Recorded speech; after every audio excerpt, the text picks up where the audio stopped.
มครับผม แล้วก็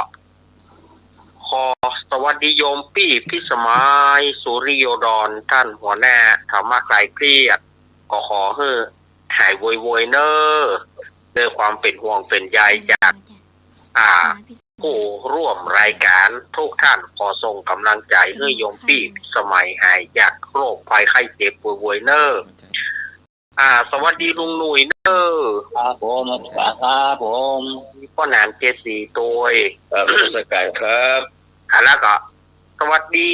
ลูกเนนปีโป้ครับผมแล้วก็เจริญปอนคณะสัตยาติโยมประธานสาธุชนคนดีเฮาทุกท่านวันนี้ก็มาปะกันเนาะเป็นวันอาทิตย์วันนี้เป็นวันอาทิตย์ที่12เมษายนพุทธศักราช2569เดือน7เหนือเดือน5ใต้แหมมันนี่10ค่ำวันนี้10ค่ำปาร์ตี้เปิ้นก็ท่าฮับสังขารท่าฮับว่าสังขารล่องแหมบื้นเนี่ยประมาณเที่ยงคืนบางที่บางแห่งเปิ้นก็จะเอาวันพุธก็แล้วแต่เนาะสังขารก็แบ่งกันคนเดียวเนอะสังขารเนอะ สังขารก็แบ่งกันไป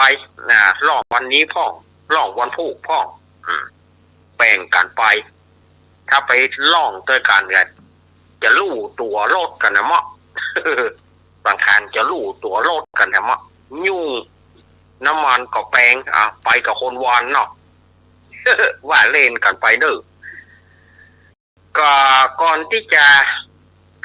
ได้อู้เรื่องใดต่อไปนั้นลุงหนุ่ยก่อนเนาะเดี๋ยวลุงหนุ่ยได้ทักทายผู้ฟังกันเนาะแล้วก็ติดตามด้วยข้อแนะเนาะขอกราบนอบน้อมพระเดลานุเดลาทุกลูกทุกคนของครับผมครับการข้าราชการพระครูสมุอิสวัตรกิโตครับผมที่เมตตาเวลาธรรมะใครเครียดครับผมครับการข้าราชการพระครูปฏิการสมาครับผมเจริญพ่อหนุ่มราชการข้าราชการของเราครับผมสวัสดีลุยสวัสดีพี่วิสมัยสุริตอนหัวหน้าธรรมะคลายเครียดนะครับผมสวัสดีดร.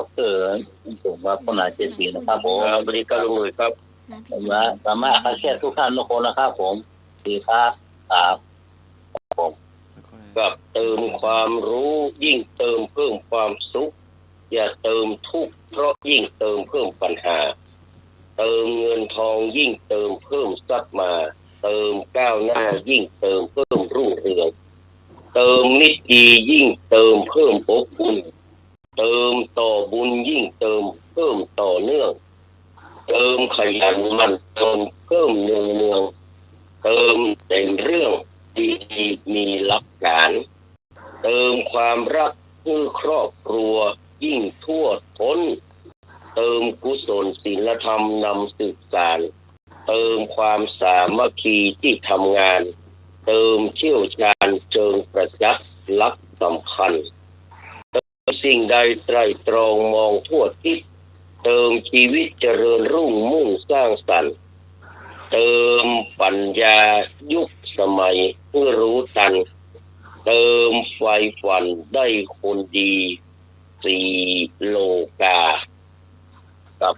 ขอกราบไหว้สาเมตตาปรมิธรรมในท่านพระครูสมุวิสุวัตรวรกิจโจผู้อำนวยการสถานีคลื่น 104.50 เมกะเฮิรตซ์ผู้เจ้าอาวาสนะครับวัดฝ่ายหินแล้วก็ไหว้สาท่านอาจารย์พระครูปฏิการสมัครญาณสีโลครับเจริญพ่ออาจารย์ไหว้สาท่านอาจารย์สมณีเอารักปัญโยนันท์นะครับสวัสดีพ่อแนนก็สวัสดีกับพี่พิสมัยสุริยดรเนอะส่งกำลังใจทุกห่วงอันตูเนอะสวัสดีครับลุงหนุ่ยสว่างเมฆนะครับครับผมดีครับนะครับผมครับนมัสการสามเณรดีโดหรอพี่โป้วะดีโดเจริญพรครับแล้วก็ขอกราบสวัสดีครับพี่น้องมิตรรักนะครับรายการ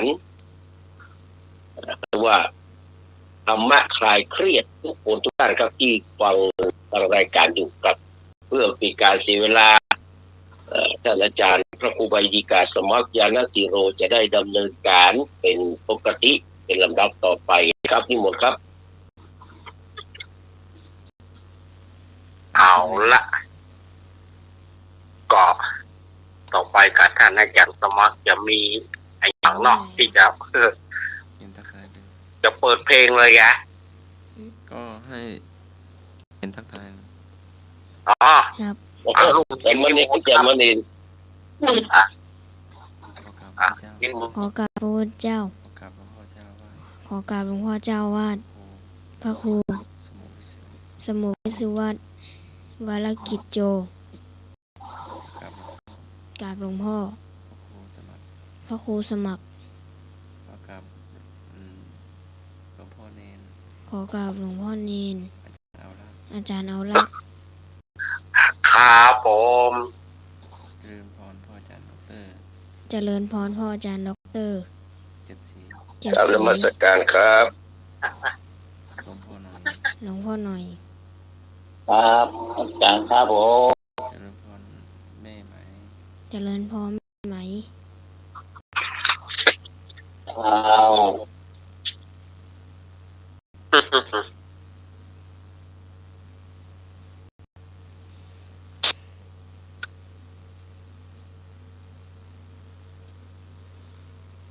่านใดจะขอเพลง ที่เพลงนะครับอาจารย์ไม่ที่เพลงนะครับ มีเพลงเดียวครับ เพล โอ้เพลงเดียวเนาะ มีเพลงเดียวอยู่ ครับเพลงเนาะครับผม ยัง อ่านเลยครับเพลง รอ ท่านที่จะขอเพลงก็ขอได้เลย03226058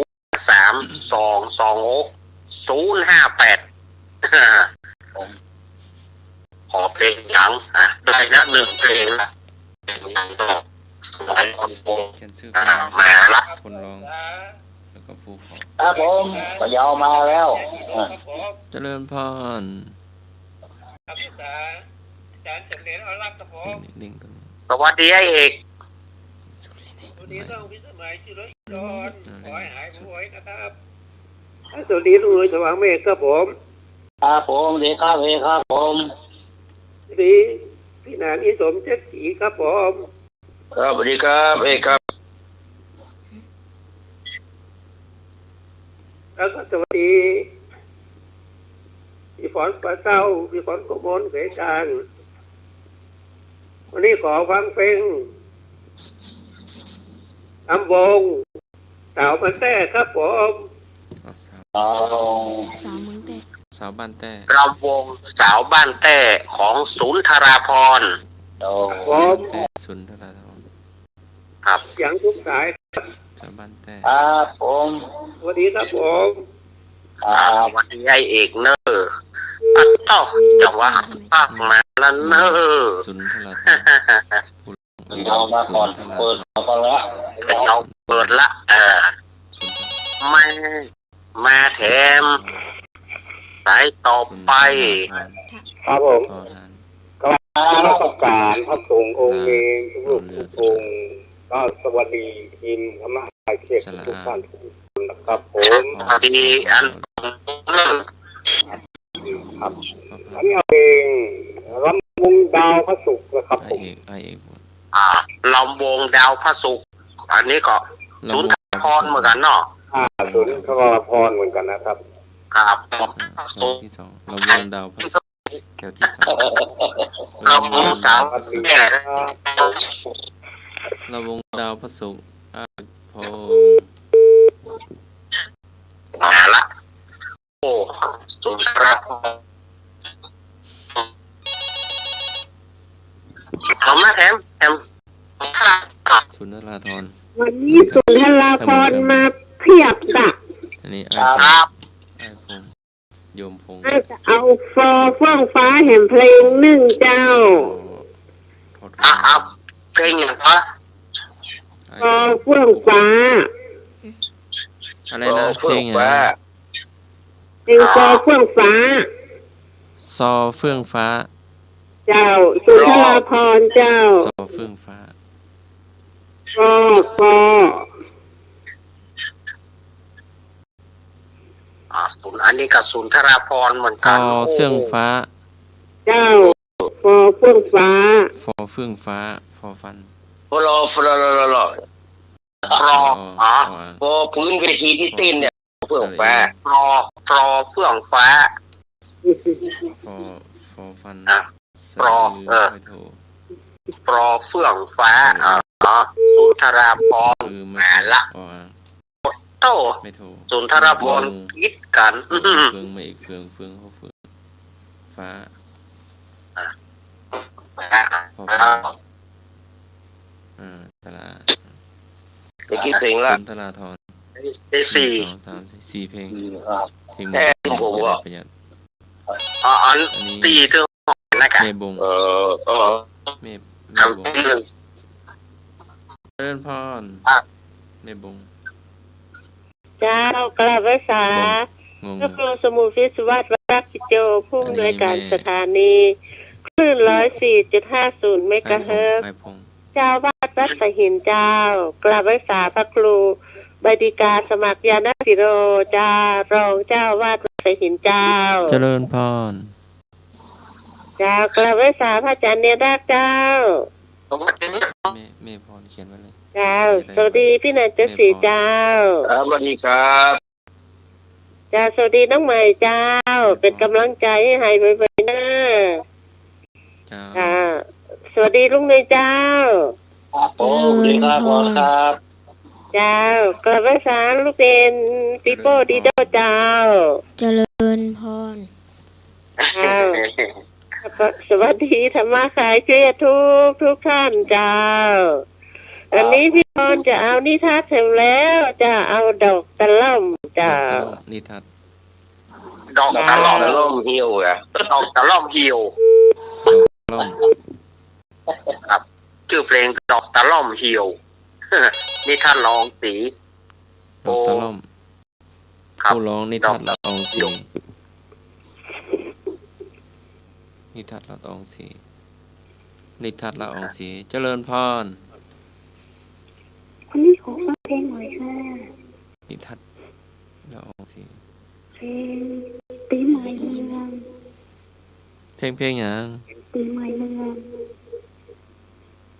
ปีใหม่เมือง อ่ะเอาไว้ลูกเสียงลูกสาย ปีใหม่เมือง ทุกท่านเลยนะคะพี่พร ปีใหม่เมือง ปีใหม่เมืองเราคงมาถึงแล้วเลย ปีใหม่เมืองจากแม่อย่างแม่ ประเดี๋ยว ยมยม เป็น ปลาแดด พี่หรือ เนาะ เป็นแม่เนาะ ยังไม่เป็นคนแม่ค่ะ อ๋อพี่สาวปลาแดดเนาะ อ่า ปลาแดด จำหมูปีใหม่เลยกัน ต้องรับปีใหม่ ครับ แล้วบอกปีใหม่นั่นนะปีใหม่เมืองก่อน ปีใหม่เมืองเนาะสมัครได้แล้วว่าพี่เสียงสายด้วยแม่เจ้า อ่า พวกนี้จะฟัง3 โมงเลยเนาะ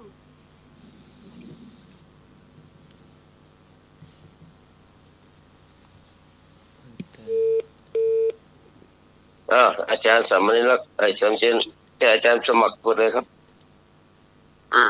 เอาแล้วเนาะ6 เพลง กล้องจะเกินละ จะพอดีแก่เวลา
ข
สียงร้องอ่ะ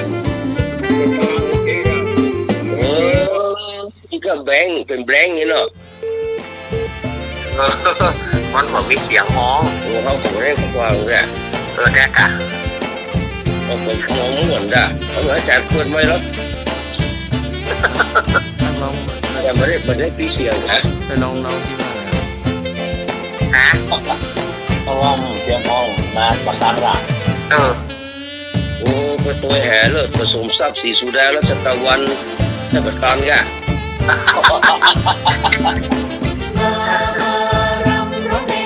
โอ้โหวงลาเลยวงครับ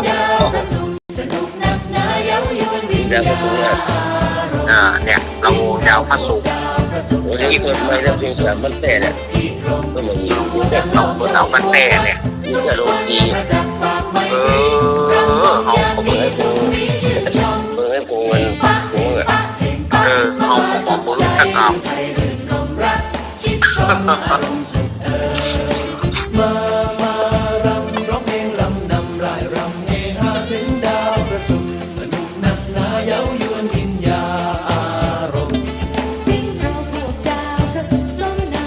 ตอนที่มันมีนี่มันคือแต่ดนตรีไปแล้ว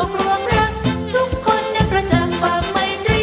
รำวงอย่างนี้สุขสีชื่นชมเพลงปะเพลงปะเพลงปะมาสุขใจหรือไทยรื่นรมรักชิดชมอารมณ์สุข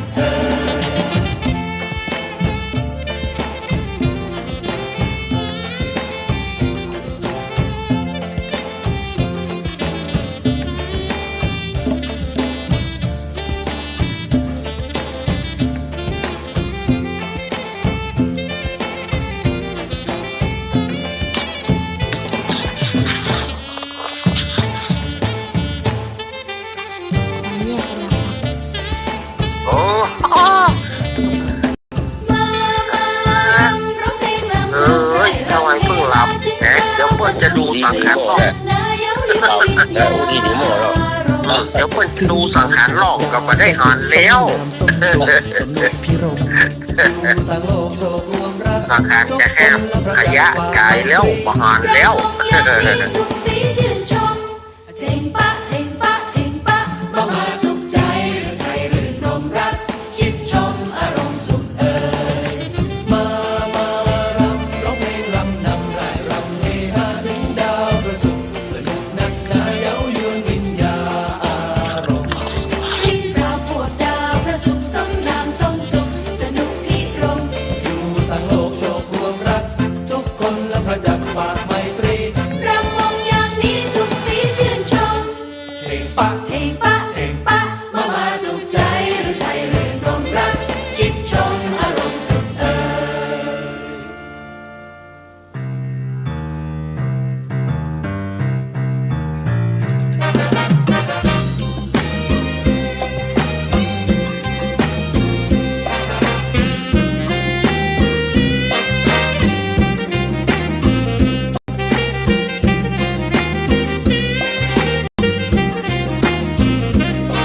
เทียนสามนกกระว่าวมันฮ้อ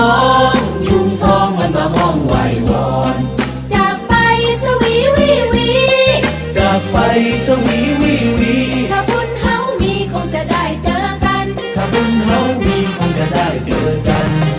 จากไปตั้งแต่วันที่5วันที่5เดือนกันยายนพ.ศ. 2499พ.ศ. 2499เจ้าสิอ่องไงเด้อเฮ็ดตาเซอคือกระดองฟัดขาวเจ้าสิอ่องไล่แม่สาวบ้านแต่ขี่สังขยานสาวบ้านแต่ขี่สังขยาน จดหมายไป2 ฉบับได้ฮับหรือเปล่าคนดี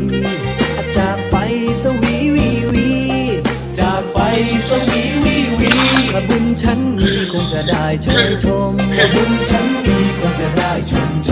ยเพียงสามนกกระว่าวมันฮ้องยุงทองมันมาห้องไหววอนจากไปสวีวีวี จากไปสวีวีวี ถ้าบุญเฮามีคงจะได้เจอกัน ถ้าบุญเฮามีคงจะได้เจอกัน สายันตะวันแล่แล่สาวบ้านแต่ขี่รถสังขยานขี่ไปทุกทิน สถานขี่ไปทุกถิ่นสถานขี่รถสังขยานไปกระสันไหมเธอขี่รถสังขยานไปกระสันไหมเธอเสียใจบ้านอยู่ไกลไปหน่อยกล้วยอ้อยเป็นแต่ป่าซ้อนลอนขี่ไปจนหัวเข่าเหนื่อยอ่อนขี่ไปจนหัวเข่าเหนื่อยอ่อนเป็นป่าซ้อนลอนคือเกษตรสมบูรณ์เป็นป่าซ้อนลอนคือเกษตรสมบูรณ์เอาเดินสานพวกเรามันทอ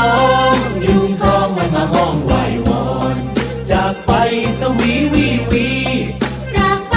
สวีวีวีถ้าบุญเฮามีคงจะได้เจอกันถ้าบุญเฮามีคงจะได้เจอกันเดียนสามนกกระเว้ามันทองยุงทองมันมาห้องไหววอนจากไปสวีวีวีจากไปสวีวีวีถ้าบุญเฮามีคงจะได้เจอกันถ้าบุญเฮามีคงจะได้เจอกันจากไปตั้งแต่วันที่5วันที่5เดือนกันยายนพ.ศ. 2499พ.ศ. 2499เจ้าสิอ่องไลเดอร์เฮ็ดตาเซอคือกระดองฟัดขาวเจ้าสิอ่องไลแม่สาวบ้านแต่ขี่สักขยานสาวบ้านแต่ขี่สักขยานจดหมายไป2 ฉบับได้ฮับหรือเปล่าคนดีจากไปสวีวีวีจากไปสวีวีวีถ้าบุญฉันมีคงจะได้เชยชมถ้าบุญฉันมีคงจะได้ชมเชยเรียนสามนกกระเว้ามันทองยุงทองมันมาห้องไหววอนจากไปสวีวีวีจากไปสวีวีวีถ้าบุญเฮามีคงจะได้เจอกันถ้าบุญเฮามีคงจะได้เจอกันสายันตะวันแหล่แหล่เอ้าสาวบ้านแป้ขี่รถสังขยานขี่ไปทุกถิ่นสถานขี่ไปทุกถิ่นสถานขี่รถสังขยานไปกระสันไหมเธอขี่รถสังขยานไปกระสันไหมเธอเสียใจบ้านอยู่ไกลไปหน่อยกล้วยอ้อยเป็นแต่ป่าซ้อนลอน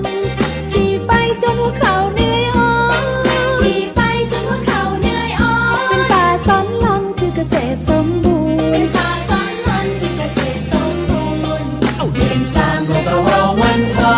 งยุงทองมันมาห้องไหววอนจากไปสวีวีวีจากไป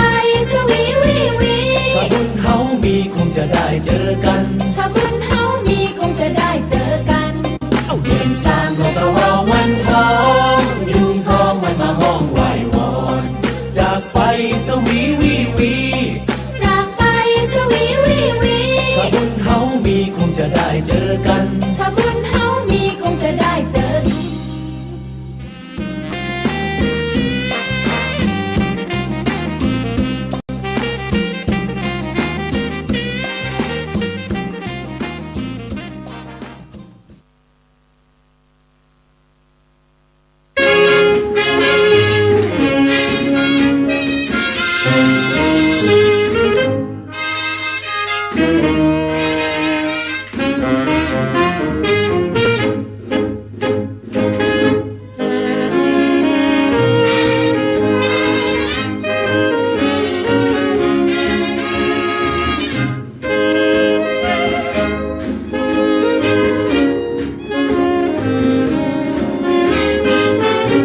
นคลื่นดังเพลงสวรรค์วิมานคนทันลั่นฟ้ามาไกลเทพบุตรนางฟ้าไทยโอบกอดกันพลิ้วไปพร้อมกับเสียงเพลงสุขครานผ่านฟลอเฟื่องฟ้าร้อนแรงลีลาที่ลาและเรงปลื้มดื่มด่ำตามเสียงเพลงสนุกกันคลื่นเพลงเพราะรถปลาเลงปลุกใจโลกถูกเวียงวือไปวิมานสำเริงสำราญผ่านอโศกสถานไกลเทพบุตรนางฟ้าไทยเพียงคลายเต้นไปย้ายไปโยกมาโอ้ทิพย์สุธาสวรรค์วิมานคนทันสุขสันต์เลิงราหลับจะอยู่ในนิทราตื่นอยู่ในควันตาฝันฟ้าเฟื่องฟลอใช้ลาย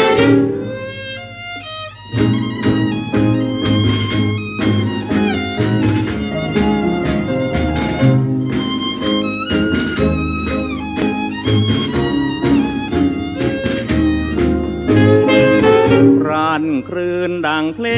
งสวรรค์วิมานคนทันหลั่นฟ้ามาไกลเทพบุตรนางฟ้าไทยโอบกอดกันพลิ้วไปพร้อมกับเสียงเพลงสุขครานผ่านฟลอเฟื่องฟ้าร้อนแรงลีลาที่ลาและเรงปลื้มดื่มดำตามเสียงเพลงสนุกกันคลื่นเพลงเพราะรถปลาเลงปลุกใจโลกทุกเวียงหวือไปวิมานสำเริงสำราญผ่านอโศกสถานไกลเทพบุตรนางฟ้าไทยเยืองกรายเต้นไปย้ายไปโยกมาโอ้ทิพย์สุธาสวรรค์วิมานคนทันสุขสันต์เลิงรา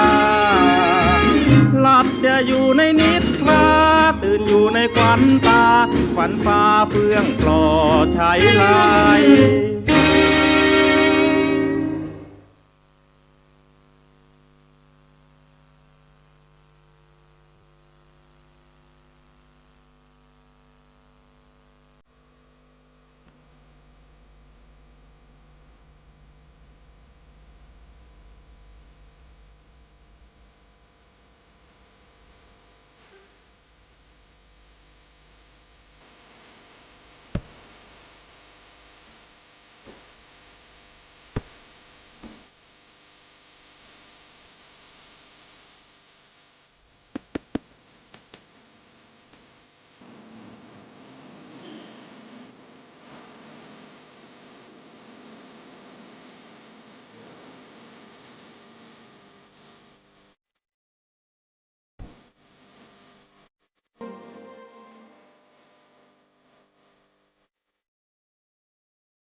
เพลงชดเชยไอ้โหล่ะ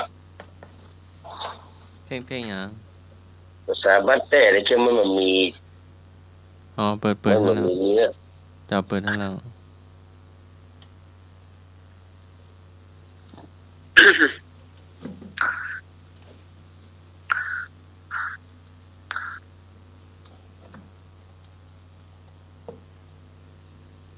จะเปิดให้แล้วนะ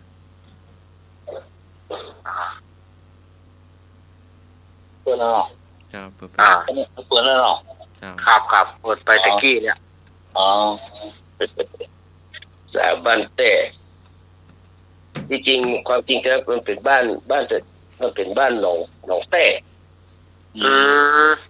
บ้านเป็นทางการนะเป็นบ้านหนองแต่ไม่ใช่บ้านแต่นะเป็นบ้านหนองแต่คือเพิ่นแต่งไว้ตั้งแต่60 กว่าปีที่แล้วเนาะคือปี 2502มีใครเกิดสักคนแถวมอเนี่ยลุ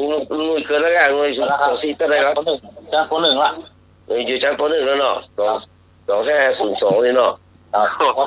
คุณธรรมนูญแต่งรังสีเพิ่นเป็นคนแต่งเอาไว้เพียงแต่ว่าแต่งไว้เล่นๆเอาไปเล่นสงกรานต์บ้านเฮาตามหมู่บ้านนี่ก็พอดีสลิดธนรัตน์ไปตรวจงานที่หนองแต่นะไปได้ยินเขาใส่โอ้ว่าตำนองมันยังบ่ใครม่วนปานใดเด้อก็เลยบอกเงิน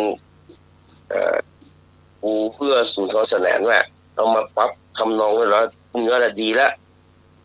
กูเอื้อพูดก็เลยเอามาทำใหม่เอาเลยกลายเป็นระดับสากลก็แรกแค่ระดับท้องถิ่นนั่นนะพอสุนทรภรณ์เอามาฮ้องมันก็กลายเป็นระดับประเทศไปเนาะระดับประเทศแม่นเนี่ยสาบันแต่ขี่จักรยานไปสวีวีมีสองนัยยะสวีวีก็คือที่อำเภอสวีจังหวัดชุมพรจากไปสวีวีหมายถึงว่าไปอยู่สาวหนองแต่สาวบ้านแต่เนี่ยไปอยู่แต่ไม่ใช่ว่าหมายถึงว่าเล่นปั่นจักรยานไปใช่ไหมไม่ใช่ขี่รถถีบไปแล้วขี่รถถีบนี่ประมาณ2 เดือนป่ายในสมัยนั้นน่ะได้จากชุมพรเนี่ยจากชัยภูมิถึงชุมพรนี่ก็สมัยนั้นมันแบบเจริญเลยเนาะกำลังแผนพัฒนาประเทศกำลังเข้าอีกต่อถ้าเพราะว่าขี่ถ้าจะปั่นรถถีบไปที่สวีวีจะสวีชุมพรนี่นะก็ประมาณเดือนเนี่ยกับ20 กว่าวันจะถึงแต่ว่าสวีวีในเพลงนี้ก็คือสวีวีแปลว่ามันไก่จีวีมันเราว่าไก่จีวีอะค่ะไก่จีวีแต่สวีวีเนี่ยมีคนจากบ้านแต่เนี่ยไปอยู่แต่จากไปสวีวีก็คือไปอยู่ชุมพรมีแต่เพราะว่าอย่างถ้าบุญเฮามีคงจะได้เจอกันนั่นน่ะอันนั้นเป็นการจริงใครบอกว่าคือเติงหาคนที่อยู่บ้านแต่แล้วไปอยู่ที่อะไรอย่างว่าอำเภอสวีชุมพรนี่ก็จะได้ปะกันนี่คือตำนานเพลงสาวบ้านแต่มันก็เป็นบ้านหนองแต่อำเภอเกษตรสมบูรณ์จังหวัดชัยภูมิเป็นเรื่องที่เกิดขึ้นในสมัยนั้นก็ซึ่งก็เป็นเพลงอมตะนะวันนี้ไอ้พงษ์เพิ่นขอมาและเพลงที่ผมขอก็คือเพลงเนี่ยก็เป็นหยังดอกเนาะเพลงนี้เป็นวันครบ30 ปีเนอะ30 ปีวันหายวันเสียชีวิตของสมัยอ่อนวงนะเพิ่นตาย2539วันเนี้ยวันที่12 เมษายนเนี่ยตายวันที่12 เมษายน 2539ยังจำได้อยู่ตอนนั้นอายุแค่63 ปีถ้าอยู่ประเดี๋ยวนี้ก็93ก็เนี่ยเป็นนักร้องนักดนตรีหัวหน้าดนตรีลูกทุ่งเนาะที่ผู้การการุณวงศ์ไปอยู่ตัวได้กันพรชัยสร้อยเพชรดำแดงสุพรรณที่ไปอยู่กับเพื่อนสมัยนั้นน่ะแล้วก็เพลงว่าที่ของมันเฟิร์นพิษที่ไอ้นั่นแหละผู้ชนะเนี่ยก็อยู่เนี่ยตะแบกบ้านเลยล่วงอย่างนั้นเหมือนข้าวควายเจียวนะนี่ก็อยู่วงเนี่ย แม้แต่พนมนพพรก็เคยไปห้องปิ่นนักห้องรับเชิญวันนครเรามีก็ยามใดคิดถึงอนงจ้างสมัยอ่อนวงมาเป่าแค้นอ่องทองไงล่ะนักร้องพเนจรแม่นนักร้องพเนจรก็เพิ่นเอาสมัยอ่อนวงแต่ก่อนเขาเพิ่นว่าสมัยอ่อนวงเนี่ยเป็นคนอะไรอย่างเงี้ยเป็นคนอีสานนี่แหละเป็นคนนครพนมเป็นคนอย่างเงี้ยเนี่ยแต่เพิ่นก็เป็นคนลาวได้อพยพมานะแต่มาอยู่ที่เพชรบุรีมันก็เลยมีความรู้ความสามารถเรื่องการเป่าแคนวันนี้ก็เลยเป็นวันครบรอบ30 ปีนะครับของขุนพลแคนแดนสยามเพิ่นว่านะฉายาของเพิ่นน่ะจากความสามารถโดดเด่นในการเป่าแคนและบุกเบิกนำดนตรีเอานำแคนมาใช้ในเครื่องดนตรีนี่ก็คือเพลงก็คืออย่างว่าปืนบ่มีลูกยิงถูกก็บ่ตายเนาะมันเป็นเพลงตลกครบครันไงมันม่วนเนี่ยในสมัยอ่อนวงนี่มันม่วนเพิ่นทำได้หลายอย่างนี่ก็มอบกับดวงวิญญาณเด้อนะครับชื่อเสียงของสมัยอ่อนวงจากเขาไปแล้ว30 ปีแต่ว่าความสุนทรีทางด้านเสียงเพลงยังเป็นคู่กับเขาเนาะแม้แต่พนมนพพรก็ไปอยู่ละเนาะการการุณวงศ์ก็มีละดำแดนสุพรรณก็มีละแต่มันแน่ใจว่าคนใช้ก็ตายละคนใช้สร้อยเพชรก็ตายละพวกนี้แทบก็มีไว้อยู่สักคนละมันมีละเพลินพิษผู้ชนะก็น่าจะตายแล้วนะน่าจะมีไว้อยู่สักคนละน่าจะเมียนละตอนนั้นเราพอจะมีคนอยู่แต่อันนี้เมียนละวงดนตรีของนั้นสมัยอ่อนวงเนี่ยเมียนละมันมีละอาจจะเป็นลูกเป็นหลานเพื่อนเอาหมูตอนเบื้องฝ่ายเอาหมูละที่ดังๆในเอาหารนั้นมันมีสักคนละเรียบร้อยด้วยสมอลเล่เสี่ยงหมดละ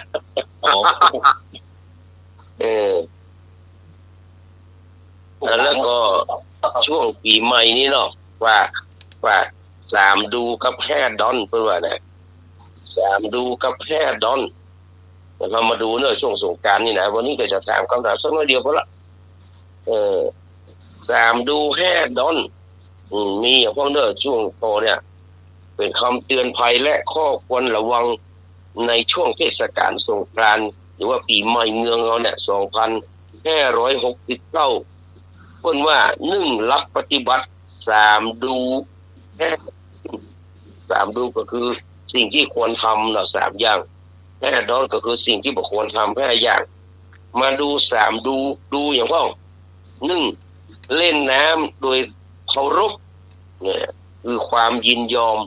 สังเกตว่าบุคคลนั้นเพิ่นพร้อมเล่นหรือไม่ก็น่าจะแต่งตัวเป็นผู้จาไปเนาะสมมติได้ขี่รถเครื่องไปเนาะแต่งตัวเป็นผู้จาจะเป็นอะไรที่อย่างพวกเนี้ยแต่ว่าพวกนี้จะไปสวนดอกก็เนี่ยตอน11 โมงไปต้องไปที่เทศบาลตำบลจ้างเผือกสมมติว่าขี่รถเครื่องไปเนาะพวกนี้เขาถึงเล่นกันแล้วเนาะเขาใส่อันนี้อย่างดีมาโคตรอย่างกว่าถ้าอันนี้ถือว่าพอดีเพิ่นว่าเขาลบคือตอนนั้นยังบอกพร้อมที่จะเล่นแน่นอนถ้าเพิ่นพร้อมนี่เพิ่นคงบอกใส่ชุดผู้จานไปแม่นหรือว่าชุดที่เพิ่นเป็นยูนิฟอร์มว่าบางคนก็ไม่ได้ยุดหรอกบางคนไม่ได้ยุดแต่ไหนพวกนี้แหละผู้สำนักงานนี่ยุดกับแต่ผู้ปฏิบัติการโอเปอเรชั่นเนี่ยเพิ่นไม่ยุดก็ต้องแยกการอยู่ใส่แม่บ้านใส่ชุดรปภต้องพอว่าไปโฮสต์เปิดก็เรียบร้อยไปโฮสต์เปิดก็เรียบร้อยเมื่อไปกบเปี้ยเนาะดังนั้นเราต้องสังเกตว่าบุคคลนั้นพร้อมเล่นก็เช่นเพิ่น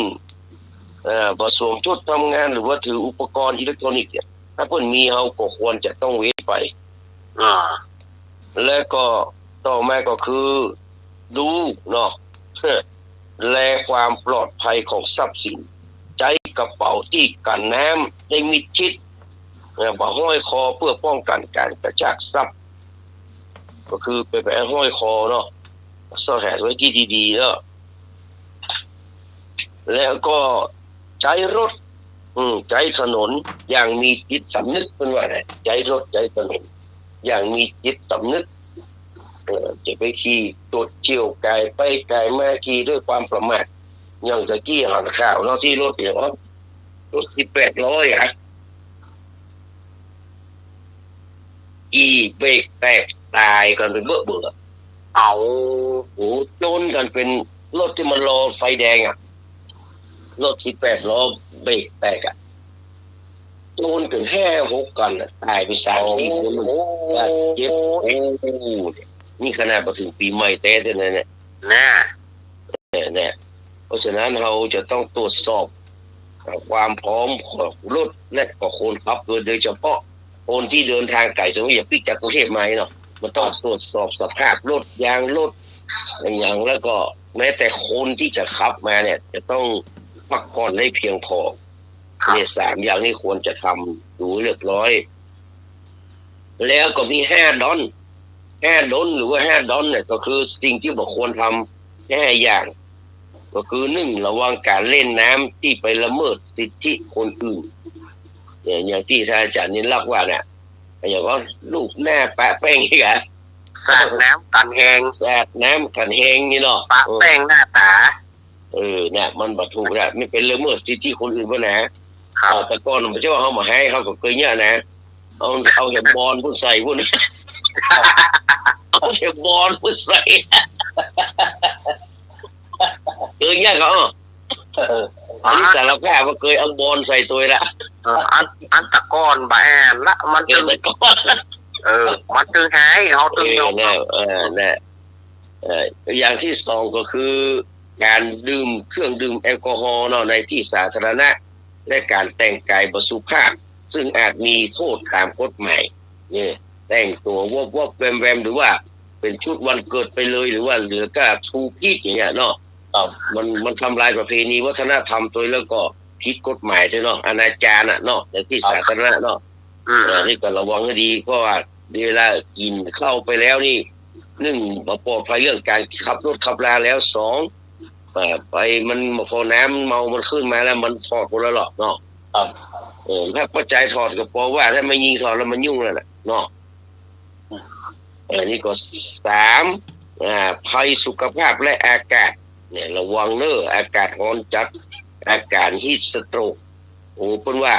ควรจะดื่มน้ำบ่อยๆและเลี่ยงอยู่การกลางแดดเป็นเวลาเมินเนี่ยบางคนนี่เล่นน้ำแต่ท้องเฟ้งเล่นไปเล่นมาตัวเก่าลบเดี๋ยวเองอะสิไม่หมายถึงสลบเป็นฮีทสโตรกอันตรายไม่ใช่ว่าคนแก่จะเข้าจะเป็นคนเดียวคนนุ่มคนสาวไปก็สามารถเป็นได้หมดฮีทสโตรกเวลาอยู่กลางแดดเมินเนาะแล้วก็แฮมอันก็คือคนเข้าว่าเป็นเสียมไม่กันนี่รักเป็นเสียมก็คือมันฮ้อนมากระทบเย็นมาเล่นฮ้อนมันก็เป็นเสียมมันก็เป็นไข้นั่นแหละก็คือจะเมื่อยจะไข้เป็นสองคนก็เป็นเสียมอันนี้อันตรายนะอันตรายแต่มันใช้เวลามือแล้วก็แน่นอนยามฮ้อนนี่อาหารเป็นพิษเนาะกินไปเลยสุรุ่ยสุร่ายไม่ได้นะกินไปเลยไม่ได้นะเนาะ2-6-5กินไม่ได้เนาะอาหารที่มันดิบหรือว่าอาหารดองก็เรียกว่าหลีกเลี่ยงเนี่ยก็ต้องยังจะต้องเน้นกินฮ้อนจ้อนกลางล้างมือนะครับ แล้วก็4ภัยจากมิจฉาชีพอันนี้ก็ระวังให้ดีเนอะระวังมิจฉาชีพที่มักฉวยโอกาสในช่วงวันหยุดเนี่ยเต้นไปเป็นเต้นตัวเต้นเปียเปิ้นหมูแม้แต่กระทั่งการหลอกลวงทางออนไลน์เนาะและการประทุษร้ายต่อทรัพย์ในพื้นที่ที่หนาแน่นเนี่ยระวังให้ดีเนอะเนาะต้องดูแลตัวเก่าไม่ใช่เมาแล้วเปิ้นเต้นตัวเต้นแต่เสร็จแล้วต่างหายโทรศัพท์หายอันนี้จะต้องระมัดระวังเนอะก็สุดท้ายก็คือความปลอดภัยทางถนนเมาบังคับเนาะเมาจะต้องบังคับคนว่านะเมาไม่ขับมันจะปลอดภัยเพิ่งมีกระถายหรอกกระถานี่เราจำได้ก่อนกระถากระถาขับรถปลอดภัยเนาะ อย่าเพิ่นว่าเมาบังคับเนี่ยเนาะว่าเมาจะต้องบังคับนี่แน่นอนไฟไฟแดงอย่าเร่งอย่าเบ่งไฟเขียวอย่าเลี้ยวส่งเดชอย่าเลี้ยวส่งเดชอุบัติเหตุไม่มีนะครับอุบัติเหตุจะไม่มีขับดีๆสบายขับไร้ๆชนเกาะขับไม่เหมาะ เรียบร้อยเลยลงคลองว่ากันเนาะขับคลองนะเพิ่นว่าขับดีๆเนี่ยสบายขับไร้ๆตายแน่ขับและแย่รถพังครับระวังชนเกาะขับไม่เหมาะลงคลองอ่ะเพิ่นว่าโอ้โหนั้นขับดีๆอยู่เย็นขับไม่เป็นอยู่เฉยๆเพิ่นว่าขับดีๆอยู่เย็นขับไม่เป็นอยู่เฉยๆจะไปว่าไปเลยนะเนาะดังนั้นก็ลดสถิติการเสียชีวิตในช่วง7 วันอันตรายนี้นะก็ขอให้ทุกคนทุกท่านที่จะมาเอี่ยวปีใหม่สงกรานต์บ้านเฮานะครับนอกจากจะต้องระวังเรื่องอุบัติเหตุทางรถยนต์ทางการเดินทางแล้วก็ต้องมาถึงแล้วต้องระมัดระวังเรื่อง PM 2.5 ตัวเนาะวันนี้บ่หารดอยมาแล้วนะโดนยึดไปแล้วดอยทุกคนทุกท่านได้ปลอดภัยในวันปีใหม่แล้วก็มีชีวิตมีอวัยวะที่ไปคือครบถ้วนนะครับขอให้โชคดีทุกคนทุกท่านเขาก็มาดูคำถามปัญหาสักหน่อยเนาะเผื่อว่าจะได้รับกันเจ้าพรุ่งนี้ก็จะลูกเจ้าเหมือนกันมีการมีงานเหมือนกันมาถึงตอนนี้เคยออกมาแล้วเคยออกข้อสอบมาแล้วแหละไปดูออกข้อสอบในรายการเราหมู่เนี่ยครับแล้วก็มาตายกันกันภาษิตข้อใดตรงกับคำว่าเข้าเมืองตาหลิวหรือหลิวตาตามเข้าเมืองตาหลิวหรือหลิวตาตามอาจารย์สมัครรู้จักไหมคำว่าตาหลิวเข้าเมืองตาหลิวให้หลิวตาตามถ้าไม่หลิวตาตามก็จะป่ามออกไปตาเขตาทัวต้องมือตาหลิวต้องหลิวตาตามถ้ามาหลิวตาตามก็จะตามออกไปก็ฉะนั้นมาดูเนอะคำตอบนะตรงกับภาษิตกำเมืองว่าใดของภาษิตตรงกับว่าเข้ามือตาหลิวที่ตาตามเนี่ยมันเป็นกับภาษามันเป็นของภาษิตภาคกลางเนาะนี่เนาะเข้ามือตาหลิวที่ตาตามเนาะบ้านเขาว่าใดกอไก่เก็บพักคือเอาตึงเครือเด็ดบะเขือคือเอาตึงข้วนเก็บพักคือเอาตึงเครือเด็ดบะเขือคือเอาตึงข้วนปอไข่กินคือปอตองย่องคือปอตัวปอควายกันเข้าวัดคือกำนักแปลกกันเข้าแกะคืออู้กำปอกแกงงถูกทุกข้อภาษิตตรงพอติดข้อใดตรงกับคำว่าเข้าเมืองตาหลิวที่ตาตามเก็บพักคือเอาตึงเครือเด็ดบะเขือคือเอาตึงข้วนกินคือปอตองย่องคือปอแตงคือปอตัวการเข้าวัดคืออู้กำนักผัดการเข้าแกะคืออู้กำปอกแกงงถูกทุกข้อมาเดี๋ยวครับ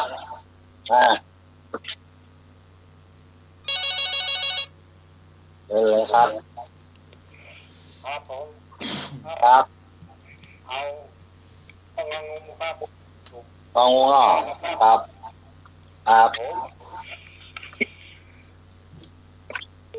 เลยครับ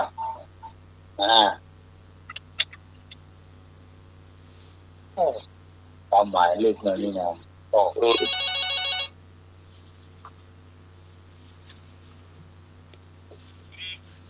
ครับเจ้าครับผม ข้าเจ้าเอากอไก่เจ้า ของไก่โกงเนาะเจ้าครับกอไก่ก็เข้ามา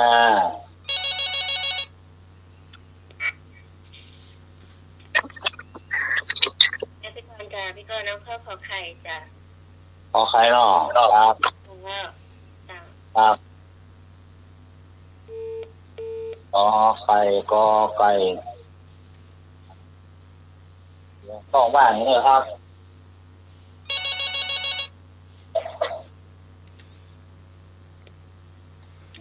เจ้า ครับผม แล้วขอควายเจ้า ขอควายเนาะครับครับผมขอควาย ไปจะตอบแหม มาเชิญเลยเอลีมา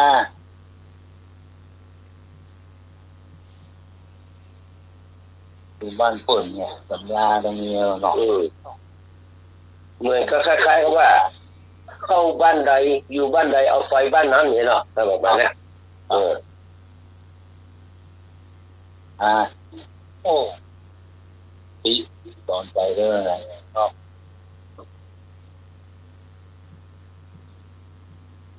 ครับเองมายาวมา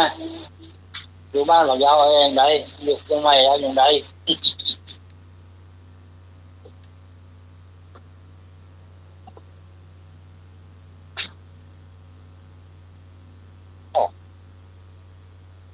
เป็นน้ำมาข้ามเราเนี่ยอ่อนหมดอ่ะ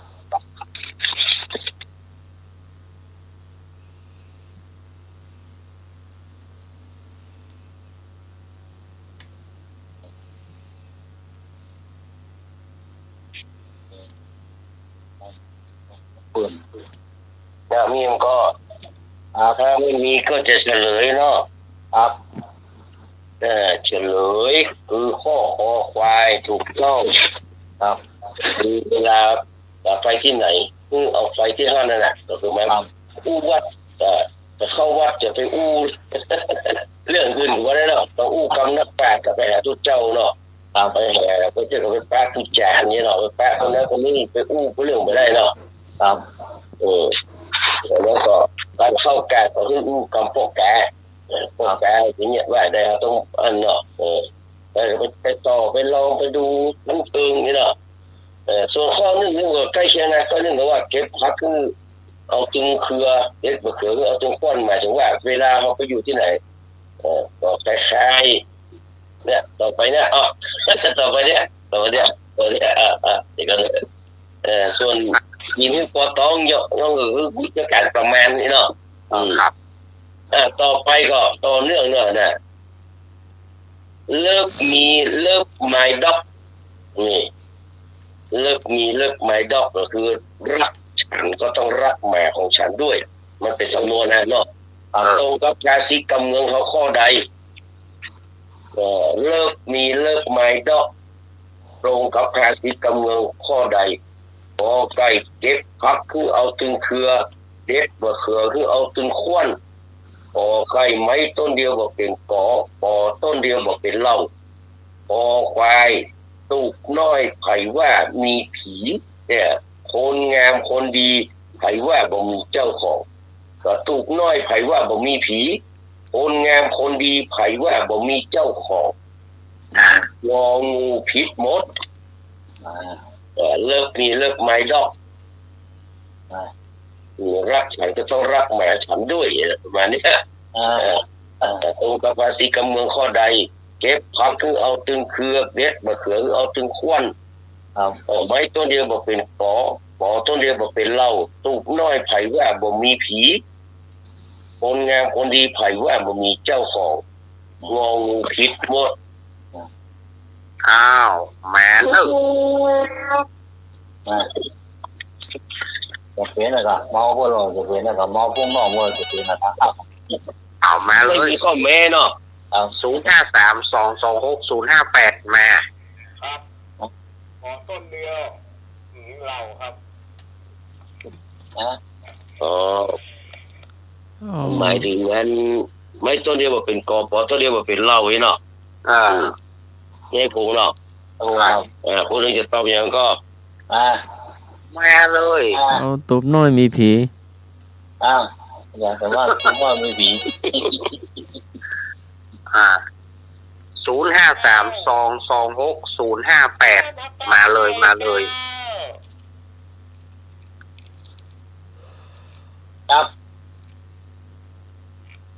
ก็จะด้วย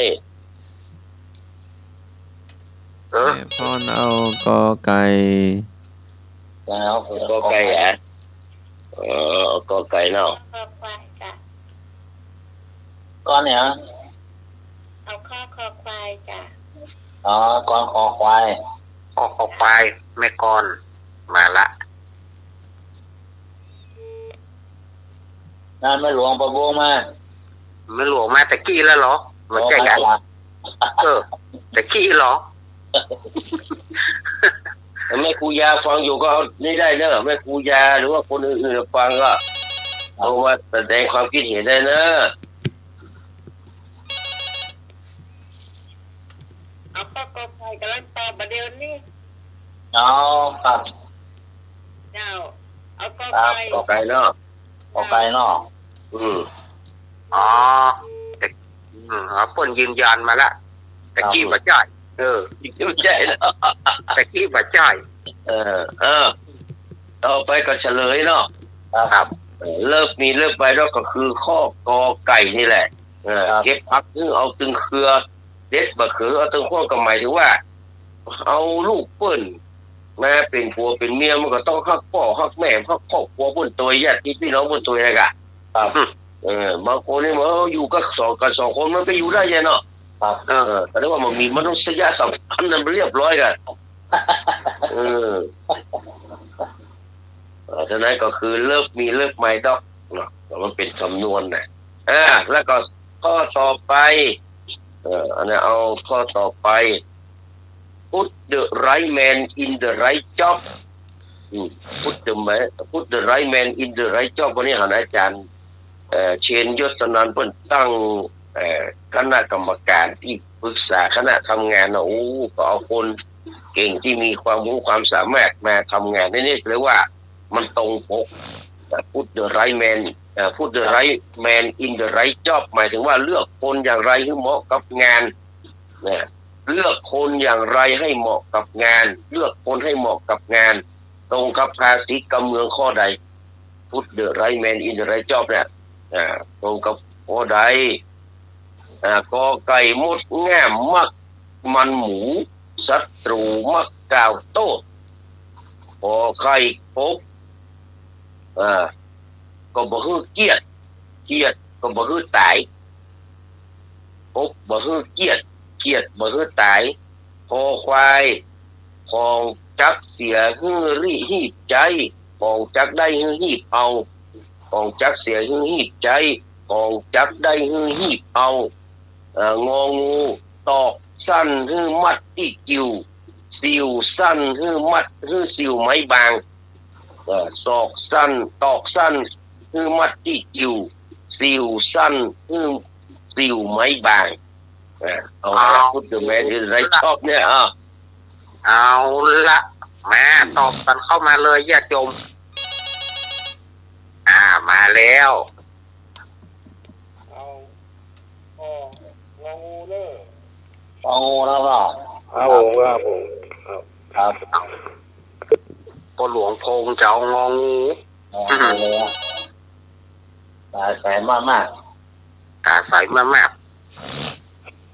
จ้าพี่กรจะเอาข้ององูจ้ะงองูเนาะงูเหมือนกันข้อนี้ให้หันภาพโคตรเนาะตอนนี้เนาะ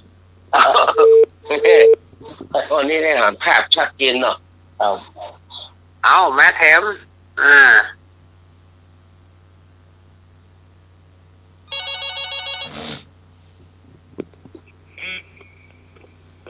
เอาข้ององูหางกระดิ่งนะเด้อจะเอาไม่หลวงเอาข้ององูหางกระดิ่งนึกว่างูแมวเซาง องูหางกระดิ่งด้วยครับสายต่อไปมีกแม่ เจ้างองูเหมือนกันงองูแมวไซก็ข้ออาหารมดงองูท่อแม่ไอ้นึกแม่มาได้มาแท้มาได้มาได้ดักปิ้ง แฟนพันธุ์แท้นี่หายไปหลายติดแล้วนะครับนั่นน่าแกได้มีได้ฮะมาได้ยินเสียงของหม่อมถึงบ่อยเป็นวัดก้าอย่างไรก้าหนอหนอยังเป็นห่วงอยู่เนอะแกลืมไปอย่างไปแก้ทานอย่างเดียวน่ะอะไรแค่แก้ทานเยอะเลยอะไรเนี่ยคนเรามันไม่ได้นี่กันนะไปมีโพสต์แล้วก็โทรแห่กำเนิดมีทุกเบอร์โทรก็โทรแห่กำเนิดเป็นคนแท้แหละวันนั้นที่เจ๊ดีแกก็บอกไม่ได้ไปไหนไปไหนตามที่แกก็จะไปไหนตอบเลยเนาะอันนี้ข้อนี้ทุกคนถูกต้องเลยไม่มีใครผิดเลยเนาะตอกสั้นก็คือมัดที่กิ่วที่เดิมกิ่วตอกสั้นเนาะสิ่งบนสั้นก็เอาสิ่งไม้บางแล้วเอาสิ่งสั้นไปใส่ไม้แหน่ก็เรียบร้อยแล้วสักเตี้ยแล้วสักเตี้ยแล้วก็มาโพสตัวเลยเนาะมาโพสเตี้ยต่อไปเป็นข้อสุดท้ายละข้อสุดท้ายเนอะเพิ่นว่าการถูกบังคับหรือว่าการคลุมถุงชนคลุมถุงชนภาษิตกำเมืองว่าจะใดการถูกบังคับหรือว่าคลุมถุงชนนู่นแต่ก่อนนี้มันคลุมถุงชนหมดเลยนะเนี่ยแม่กันได้เราเพิ่งใจอีนั่นอันนั้นเนี่ยเอาไว้กันแล้วเขาเขาแบ่งกันตั้งแต่ตุ๊ดพ่อแม่เขานะมันนี้กันตั้งแต่อันนี้แล้วอ่ะมีแล้วหรอมันจะบอกว่าเดี๋ยวลูกแพ้ลูกทิ้งนะครับลูกปัจจัยไปแล้วเนี่ยเรียบร้อยจะเป็นได้เอาตามนั้นนะครับบางคู่ก็อยู่โพสบางคู่ก็อยู่บ่โพสเนาะก่อนนั้นวางเขาบอกเขาไม่เนาะ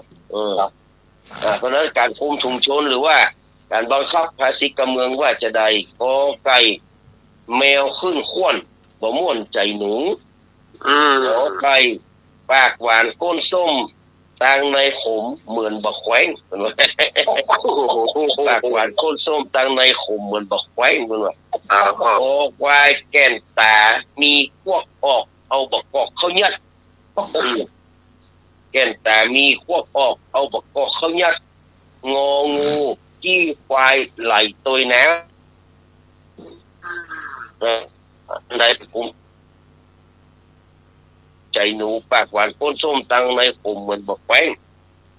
แก่นตามีควบออกเอาบะกอกเขายัดจี้ควายไหลตัวน้ำมาเลยเนอะข้อสุดท้ายละ053226058มากันเลยเด้อสถานญาติโยมเด้อเอาบางนี้เลยเอาก็ไก่ครับผมก็ไก่นอกของนอกไก่นอกครับผมก็ไก่เอามาเทม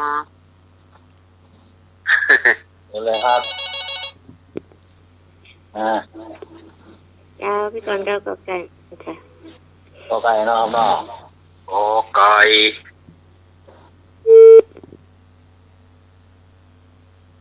โอ้แต่ก่อนมันที่ลืมเนาะฟังปอฟังแหมดเป็นเอาพ่อแม่ว่าเราเนาะครับแต่บอกได้ไม่อยู่ล่ะก็หรือว่าจะไปมาแปะ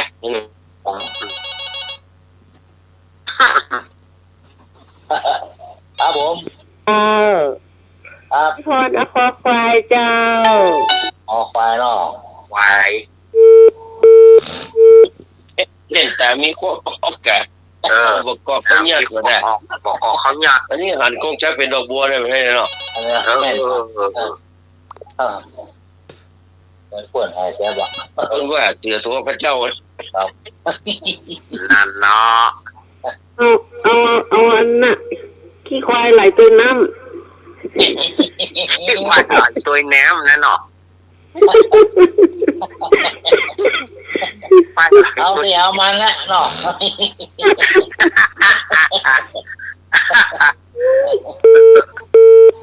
โอ้ถ้าน้ำน้อยคิดคือควายกับอะไรเหมือนกันเนาะบ้าเกี่ยวให้ที่คำให้เนาะ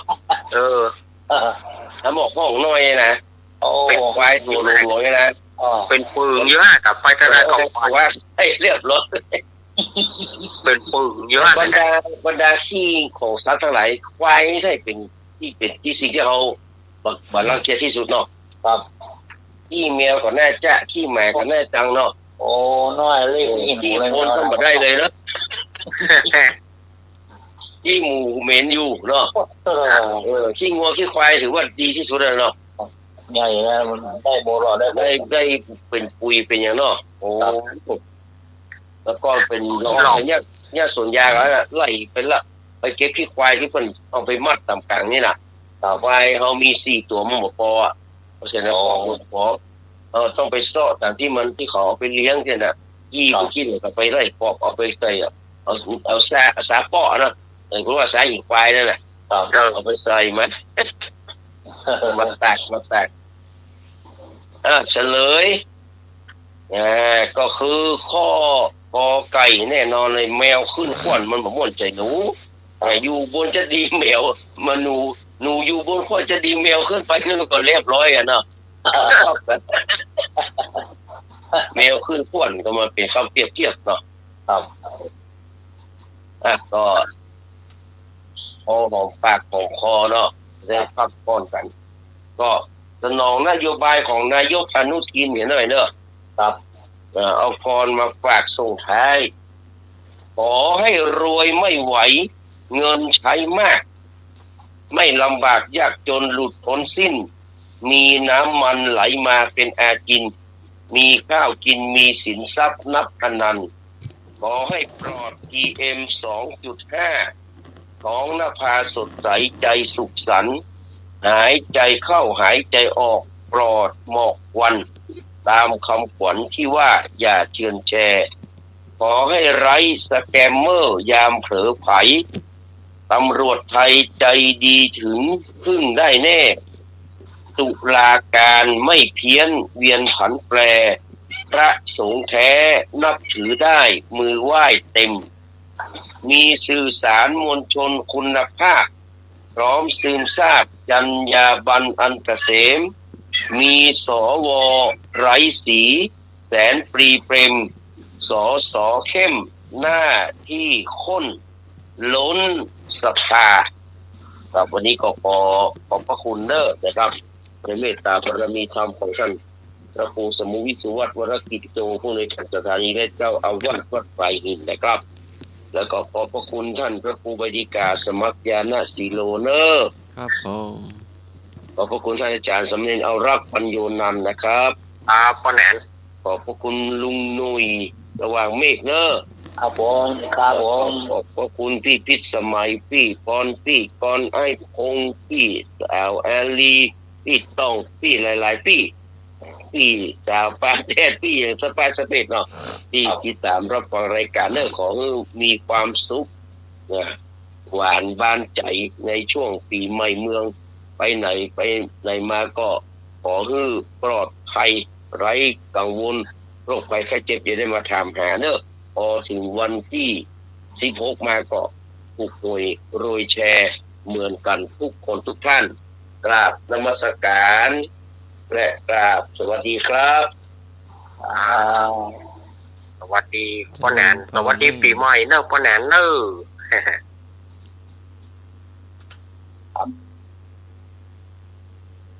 ครับป้าแหนนมีความโหความ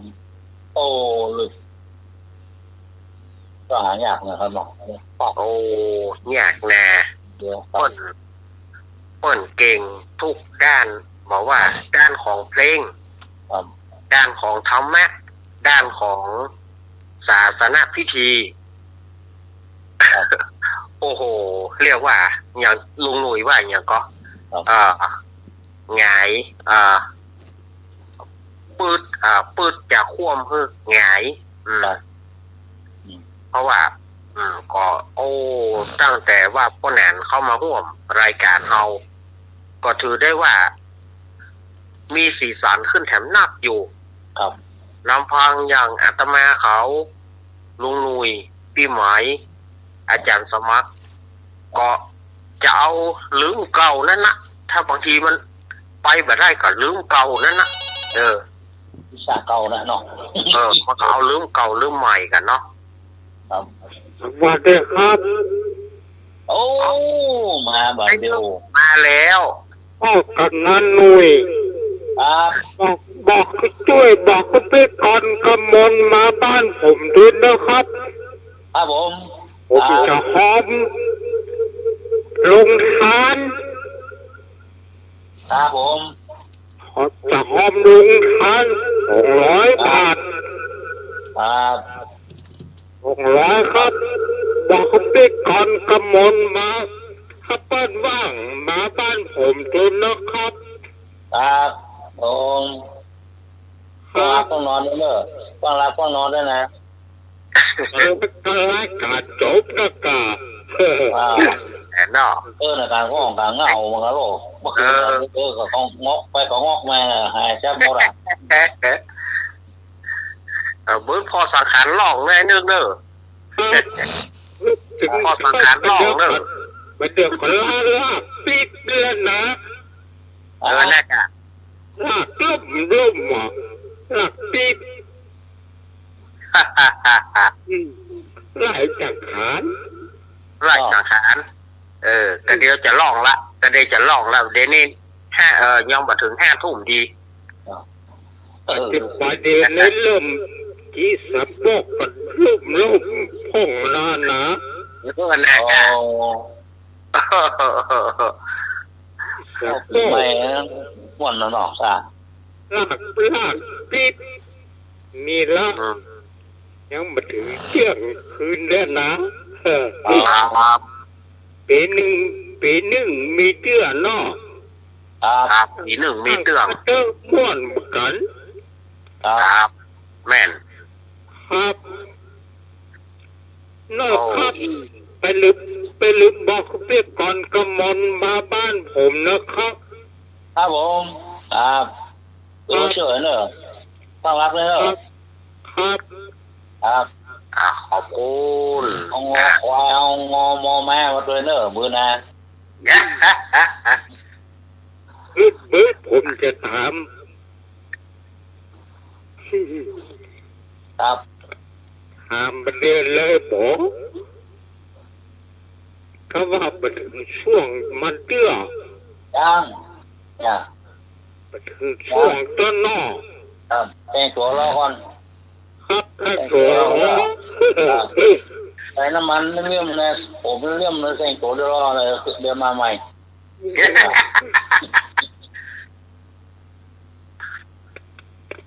เวลาเดี๋ยวอาจารย์เขาละเจ้านิทานก่อน อีกะเนาะโอ้ปนมาเนาะมาสร้างสีสันช่วยกันนะในช่วงเล่านิทานเนาะวันนี้บางที่ก็จะเอาปีใหม่วันพุธเมื่อคืนบางที่ก็จะเอาปีใหม่วันนี้ก็แล้วแต่อย่างที่อาตมาว่านั่นนะสังขารก็แบ่งกันไป สังขารก็แบ่งกันไปหลองคนวันก็ได้อันนี้กันอย่างที่อู้กันเล่นไปพ่องแต่ไปพ่องแต่ส่วนมากก็จะเอาวันเนี้ยก็เดียวเที่ยงคืนเนี้ยก็เดียวก็ล่มล่ำอะไรอย่างนี้นึกว่านะเนาะมาช่วงเล่านิทานวันนี้อาตมาจะเอาถึงเรื่องอานิสงส์การปล่อยสัตว์อานิสงส์การปล่อยสัตว์เนี่ยความจริงอาตมาก็เล่าไปหลายเตือละแต่มันในช่วงนี้มันเป็นช่วงของปีใหม่ก็เลยจะเอามาลื้อมือสถาญาติโยมได้ฟังกันแถมอานิสงส์การปล่อยสัตว์นี่นะที่คนเฮาปล่อยนกปล่อยปลาปล่อยอย่างต่างๆเนี่ยมันมาจากเรื่องนี้อยู่ในธรรมวัตรพื้นเมืองเรื่องอานิสงส์ปีใหม่ทำอานิสงส์ปีใหม่เนี่ยมันมีหลายวรรคหลายตอนตั้งแต่เจ้าธรรมบาลขึ้นมาถึงเรื่องนี้แล้วก็เรื่องของเจดีย์ทรายนะ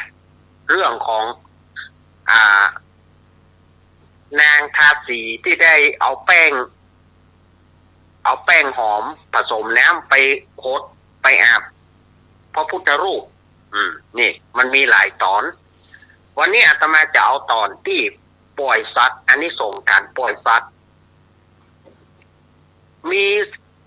ในสมัยพุทธกาลมีสามเณรรูปหนึ่งอันนี้ถ้าป้อน้อยป้อแหนบัณฑิตนักปราชญ์ผู้ใดหูแจ้งว่าสามเณรรูปนี้บางตำราบอกว่าชื่อสามเณรติสะบางตำราบอกว่าชื่อสามเณรสุขะเฮาก็เลยจะฟันธงบ่ได้ว่าเปิ้นชื่ออย่างแน่จะเอาชื่อใดแน่ที่เป็นมาตรฐานอันนี้อาตมาถ้าว่ามีท่านบัณฑิตนักปราชญ์ป้อน้อยป้อแหนผู้หูก็ช่วยแจ้งคือเก่ากับผมอาตมาภาพตัวในสมัยพุทธกาลเนี่ยมีสามเณรรูปหนึ่งเนี่ยสามเณรรูปนี้เป็นลูกศิษย์ของพระสารีบุตรเถระอันเป็นอัครสาวกเบื้องขวาของพุทธเจ้าสามเณรรูปนี้ก็มีอายุราวๆ15 ปีวันหนึ่งพระสารีบุตรได้กวดดูแก้วตาของสามเณรก็หูได้ว่าสามเณรรูปนี้จะตายจะมรณภาพภายใน7 วัน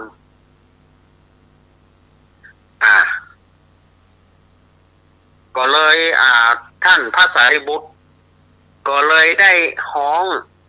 สามเณรรูปนี้คือมาปะกับท่านสามเณรรูปนี้ก็ถามว่านี่อย่างครับท่านอาจารย์โอ้เนนเหยบาดเดียวนี่นะ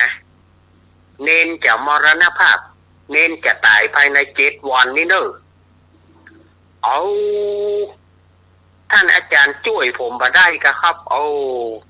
อาจารย์ช่วยเจ้ามาได้เนอะมันเป็นด้วยกรรมของเจ้าเนี่ยมันอายุของเจ้ามันเสี่ยงแล้วอายุของเจ้ามันเสี่ยง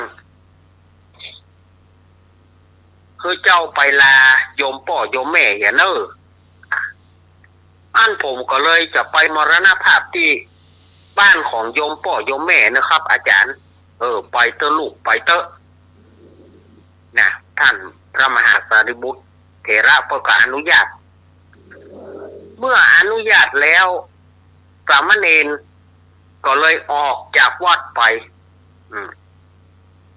ก็เป็นธรรมดาที่ว่าสามเณรเนี่ยยังบ่ได้เป็นอรหันต์เตื้อก็ย่อมให้ย่อมบ่อยากจะตายย่อมกึดจะได้ตัวเก่าอยู่กึดจะตายแล้วรู้ก็ให้ไปตัวนะให้ไปตัวในระหว่างทางนะก็ไปปะใส่ป่าป่ามีหลายตัวซึ่งมันติดตมมันติดตมหรือว่ามันติดขี้เปอะอยู่มันขอมขี้เปอะมันบ่มีน้ำมันกำลังจะตายนะหมู่ป่าพวกนั้นนะมันกำลังจะตายสามเณรก็เลยยืนพิจารณาว่าโอ้ว่าอันนี้จะเจ้าป่าเฮ้ยฉะไหนเลยเจ้ามาติดตมติดขี้เปอะอยู่นี่เจ้าก็กำลังจะตายข้าก็กำลังจะตายแต่ว่าข้าจะขอเอาเจ้าไปปล่อยที่น้ำมีข้าก็ได้ข้าก็จะตายเหมือนกันนะแต่ข้าขอช่วยเจ้าเพื่อเอาเจ้าไปปล่อยไว้ที่แม่น้ำว่าแล้วสามเณรก็งมเอาป่าได้หลายตัวอยู่เอาใส่ปกผ้าเนาะปกผ้าจีวรนี่นะเอาใส่ปกผ้าจีวรแล้วก็ไปปล่อยที่แม่น้ำโดยที่บอกฮู้ว่าป่าฝูงนั้นน่ะคือปอนพระคุณเจ้าผู้มีบุญพระคุณเจ้าผู้มีน้ำใจดี ถ้าว่าผู้ฆ่าทั้งหลายบ่มีพระคุณเจ้าแล้วหมู่ฆ่าทั้งหลายก็คงจะตาย ขอพระคุณเจ้ามีอายุยืนต่อไปเนอะป่าลักป่อนปอนโลกแต่สามเณรบอกหูป่านี่ลักป่อนปอนตัวก้นลักป่อนปอนทีนี้สามเณรเมื่อได้ปล่อยป่าแล้วก็เดินทางต่อไปพอเดินทางต่อไปแถมก็ไปปะใส่หมาแม่ลูกน้อย โอ้ยไปปะใส่หมาแม่ลูกน้อย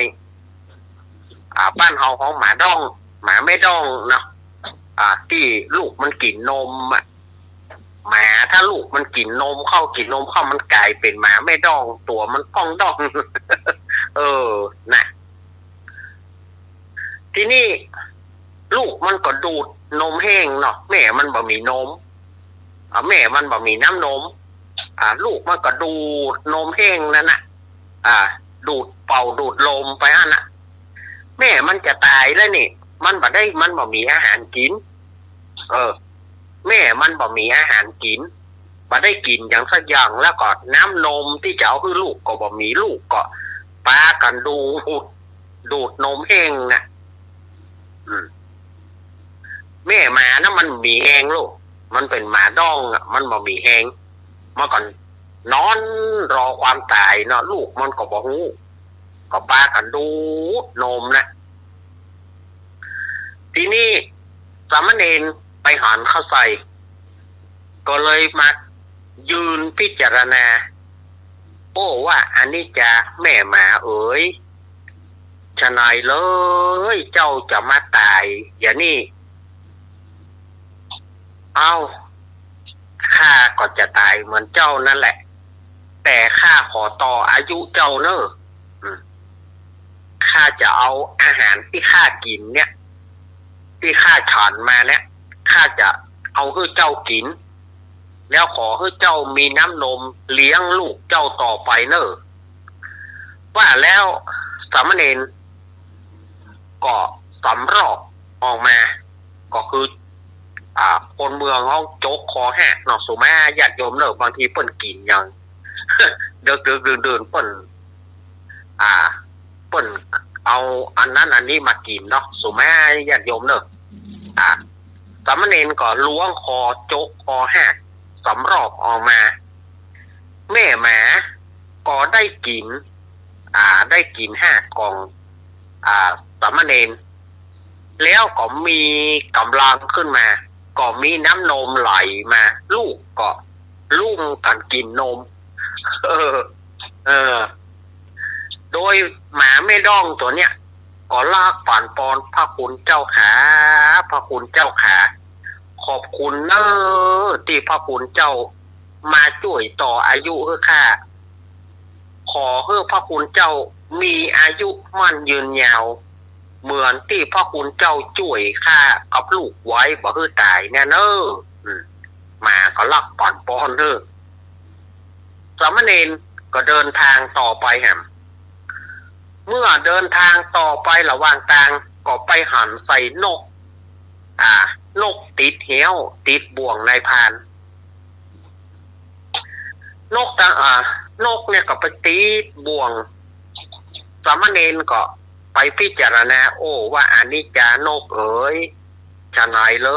ยเจ้ามาติดบ่วงนายพรานถ้าข้ามาช่วยเจ้าไว้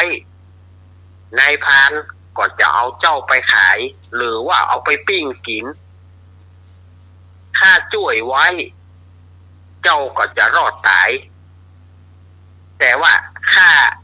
อาจจะตายเพราะเจ้าพลทหารเข้าไป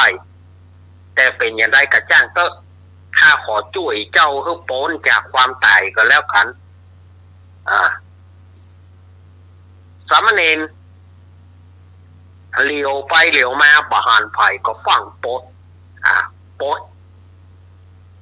เหี้ยวปดบ่วงออกจากขานกแล้วก็บอกว่าไปเจ้าจงไปไปตามยถากรรมของเจ้าเพื่อเจ้ามีอายุสืบต่อไปแล้วจะไปมาเหยียบมาหย่ เหี้ยวบ่วงเหี้ยวของนายพรานนี่แถมเนอนกนะก็ลักป่อนปอนพระคุณเจ้าขอขอบคุณพระคุณเจ้าเนอถ้าบ่มีพระคุณเจ้าข้าก็อาจจะตายในวันนี้แน่นอนขอพระคุณเจ้ามีอายุมั่นยืนยาวเนอวะนกก็ลักป่อนปอนเนอสามเณรก็เดินทางไปบ้านโยมพ่อโยมแม่แล้วก็เล่าเหตุการณ์ให้โยมพ่อโยมแม่ฟังโยมพ่อโยมแม่ก็เอาใจบดีหรอเอาลูกเนนจะตายลูกเนนจะมรณภาพก็เลยปู่ศาสตร์ปู่อาสนะต่างๆไว้สมัยก่อนเพื่อจะเป็นบนเตินบ้านเนาะบนเตินบ้านเพิ่นแปลงอาสนะไว้แล้วก็นิมนต์สามเณรให้นอนอยู่ฝ่ายป่อก็ไปซ้อหาป้อน้อยป้อหนานที่เพิ่นเขียนเตียนนะมันก็เกี่ยวข้องกับเตียนปีใหม่ด้วยนะก็ไปซ้อป้อน้อยป้อหนานให้มาแปลงเตียนให้เมื่อแปลงเตียนให้ก็เอามาปูจาแหละ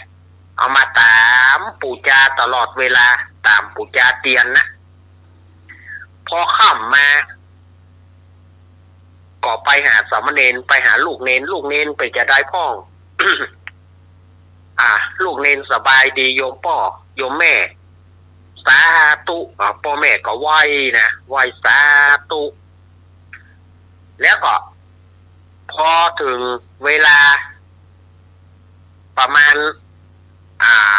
ยามหนึ่งนะยามหนึ่งก็คือ5 ทุ่มนี่นะยามหนึ่งก็เข้าไปหาแฮมลูกเนนไปจะได้พ่องลูกเนนสบายดียาม 2ก็เข้าไปแถมยาม 3ก็เข้าไปแถมเมื่อเข้าไปสามเณรก็อยู่จำเริญดีขึ้นมาลอดโป้นจากต่างตาย รุ่งเจ้ามาก็ลาป่อลาแม่ปิกไปหาพระมหาสารีบุตรพระมหาสารีบุตรก็แปลกใจไหนว่าเจ้าจะตายภายในวันนี้บ่ใจแกครับแต่ว่าเป็นด้วยอานิสงส์อันใดก็บ่ฮู้ทำให้ผมรอดตายมารอดการมรณภาพรอดการตายมาก่อนที่เจ้าเดินทางไปบ้านโยมพ่อโยมแม่เจ้าได้ปะหยองพ่องสามเณรก็เล่าให้ฟังว่าได้ไปช่วยป๋าช่วยหมาช่วยนกเนี่ยอันนี้ส่งอันนี้รู้แต่ที่ทำให้ตัวแห่งเจ้าเนี่ยรอดพ้นจากการตาย ขอให้เจ้ามันเพียรทำความดีไปเนอลูกเนอเมื่อเข้าสามเณรรูปนี้ก็รู้สึกว่าจะได้เป็นอรหันต์รูปหนึ่งนะจะได้เป็นอรหันต์เหมือนกันได้สำเร็จอรหันต์แต่ยังเป็นเนนอยู่นะยังเป็นเนนได้สำเร็จอรหันต์นะสามเณรรูปนี้ด้วยเหตุนี้เปิ้นก็จึงมีการที่ว่าอานิสงส์ปล่อยนกปล่อยป่าปล่อยป่ากับบางพ่องก็เอาเต่าไปปล่อยเพราะว่าเต่านี่มีอายุยืนว่ากันไปอันนี้ก็ตามสเต็ปตามที่ความคิดของศรัทธาญาติโยมว่าเอาตามดีกว่าตามเรียกว่าปล่อยเต่าเพราะว่าเต่ามันมีอายุยืนเต่าก็ดีป่าฝาก็ดีนะป่าฝาก็คือตะภาพน้ำนั่นนะเขาว่าศรัทธาญาติโยมให้ถามว่าป่าฝาคืออย่างท่านอาจารย์ป่าฝาก็คือตะภาพน้ำนะเนี่ยถ้าปล่อยได้ปล่อยป่าต่างๆปล่อยนกมันก็มีในธรรมผูกนี้อันนี้ส่งปีใหม่เนาะอาตมาก็เอามาเล่าคือศรัทธาญาติโยมได้ฟังนะอันนี้เอาจนละเอียดถี่ยิบเลยนะ เรียกว่าเอาจนละเอียดถี่ยิบเลยนะเพราะว่าศรัทธาญาติโยมก็ขอ เพราะเรื่องปีใหม่ไหนๆก็ปีใหม่เนี่ยก็เลยเรื่องเอาอันนี้ส่งการปล่อยสัตว์ต่างๆเนี่ยเนาะของสามเณรก็มีอายุผู้ซื้อว่าสามเณรรูปนี้จะมีอายุถึง100 ซาวกันนะมีอายุถึง100 ซาวก่อนเปิ้นเจนจะมรณภาพจะสำเร็จอรหันต์แล้วก็ได้อายุครบบวชอายุครบซาวก็อุปสมบทแล้วก็อยู่มาแถมอายุถึง100 ซาวก่อนนะสำเร็จรูปนี้เนาะอันนี้ประกอบด้วยอันนี้ส่งกันที่เปิ้นได้ปล่อยสัตว์ต่างๆเปิ้นได้ปลดปล่อยแล้วก็โปรดสัตว์ต่างๆเพื่อรอดพ้นจากการตายสัตว์เหล่านี้ก็ปอนเนอร์ขอให้ท่านมีอายุยืนเพื่อก็มีอายุยืนแต่อันนี้ก็เอามาเล่าคือสถานญาติโยมทั้งหลายได้ฟังเนาะเอาต่อไปเขาก็จะได้อู้กันเรื่องต่างๆแล้ววันนี้ลุงหนุ่ยจะมีอย่างอาจารย์สมัครจะมีอย่างโอ้เรื่องนี้ปล่อยสัตว์นี่มีอานิสงส์แต่ละกันเนาะครับตอนนี้คนนั้นก่อนได้ผมนี่ตอนได้แวะปะหมา3-4 ตัวเขามัดแสงไว้เขามัดแสงไว้คู่เอามาปล่อยเขาจะเอาไปฆ่ากะผมไปปะแสงอยู่ในปลาโคนะเขามัดแสงว่าขาว่า3-4 ตัวมัดไปหมดนะที่กันนะไปผมได้นักนี่เองผมไปอ่านไปใกล้ผมได้ละโจ้แกหรอห้องคนมาพ่อเพื่อเขาสอบเข้าโปกปางอะไรก็ตัดหยิบตัดเกี่ยเขามัดตัวมัดดีกว่าการตัวลองตกไปก่อนเจตนานี่เขาจะให้มันตายตัวก่อนถ้ามาฟังอย่างนี้ก็คือว่าเจตนาของคนที่เอามาปล่อยนะคือว่าคือมันตายตัวก่อนเดียวคือมันได้กินอย่างละอันนี้ก่อนปลาโต้นะเห็นนั่งอย่างนี้มันได้กินอย่างลูกท่านได้ช่วยเนาะช่วยไม่ได้ละห้องคนมาช่วยนะเอาหน้ามันสีแล้วมันให้น้ำก็มันนะ9 ปีละทำได้ยังไงภาพสีตาเนี่ยตอนนี้ผมเอาแต่หรอกผมก่อนนี้ผมบอกกลัวเดี๋ยวนี้กลัวแล้วหรอกตุ่มใหม่รุ่นเดียวนี่ผมกล้าอย่างนะเนี่ยคนก่อนนี่มาจอนจ้านี่หนีเนอะผู้เจ้านะนั่งมันนี่นอนแล้วก็ปลุกเลยเดี๋ยวนี้ผมการยาจัดอย่างก่อนเป็นแม่วัดเนี่ยตักอย่างต้นแล้วก็อยู่งูเห่าพวกเพื่อนมันก็ต้องมีแต่ลูกแม่จอนจัดสมัยก่อนเนาะนักนะสมัยที่อยู่กรุงเทพ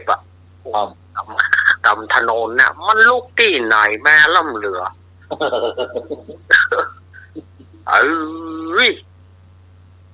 เฮานึกว่ามีกับบ้านเฮาหรือว่าเฮาไปอยู่บ้านเปิ้นก็สำนักแถมแล้วให้บองงูด้วยหรอให้ดีเทศบาลมาเอาไปฆ่า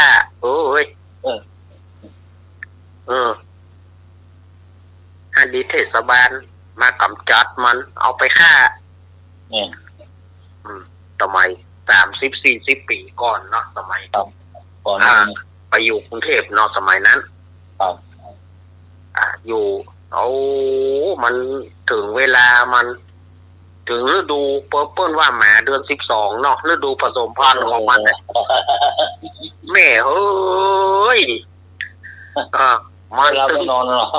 ได้ตึงเห่าตึงหอนได้ตึงคบกันหน้าเหลียกหน้าเหลว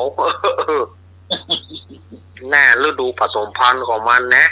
หมาเดือน12เนี่ยคนแต่ก่อนประมาณหรอก เดือดเศร้าอย่างไปสี่เอาตาขวางให้อ่ะ มีหูการหน้าแต่มันการเหลวไปประดกประเสียง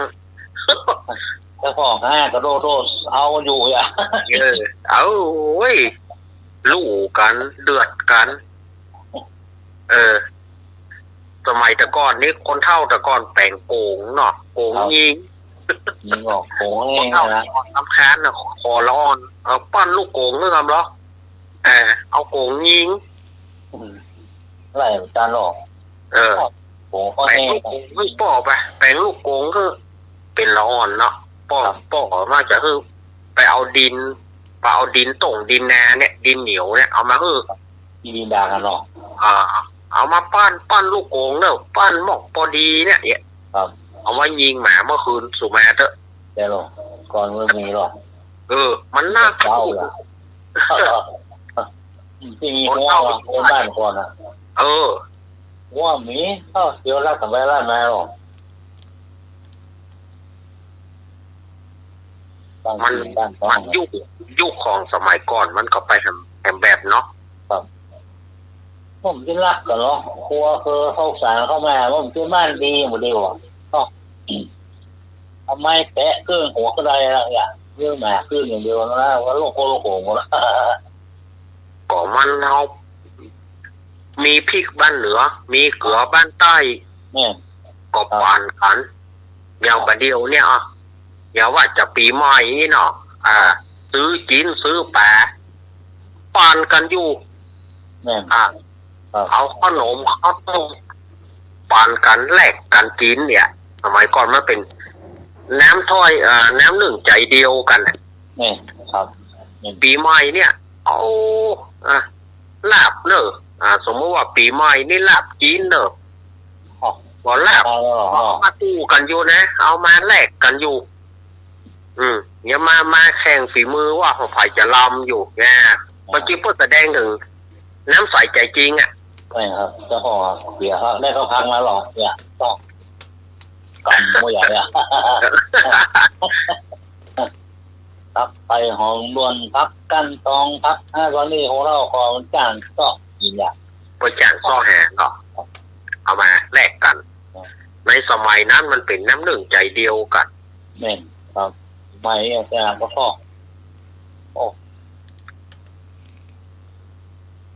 เอาวันสนั่นวันพื้นวันค่ำคืนห้องก็มีการละเล่นกันเนี่ยมีอย่างการละเล่นกันยังสมัยก่อนเนี่ยห้องกันไหมเหมือนเงี้ยสากเราจะเนาะเงี้ยสากคนก่อนเป็นเงี้ยสากนะเนาะไม่สากนั้นตัดแยงเนี่ยป่ากับเชือกป่าบ้านเงี้ยเนาะมันอยู่ป่าอะไรเอามากันเอาแม่นไม่มันเต็มเติมหรอกอย่ามีซึงกะมีท้อกะก็แตนข้าวควบกะข้าวเกี๊ยวกะเนาะเอามาสู้กันกินนะครับมันแสดงถึงน้ำใจไมตรีกันเต้ๆละช่วยได้หรอช่วยกันใครมีอย่างช่วยกันเหมือนไว้คนประเทศพีชแค่เสียมาแล้วแต่เงี้ยช่วยกันได้หรอหลังคาหัวก็ช่วยกันซ่อมเจริญแซมเนี่ยตองตื้นอาจารย์เนาะตองตื้นแล้วตอกเนี่ยแซมตั้งมัดที่จ้างหรอตอนนี้ขอมาได้จ้างช่วยกันของนานครับมอเนี่ยเอามือกันเนาะ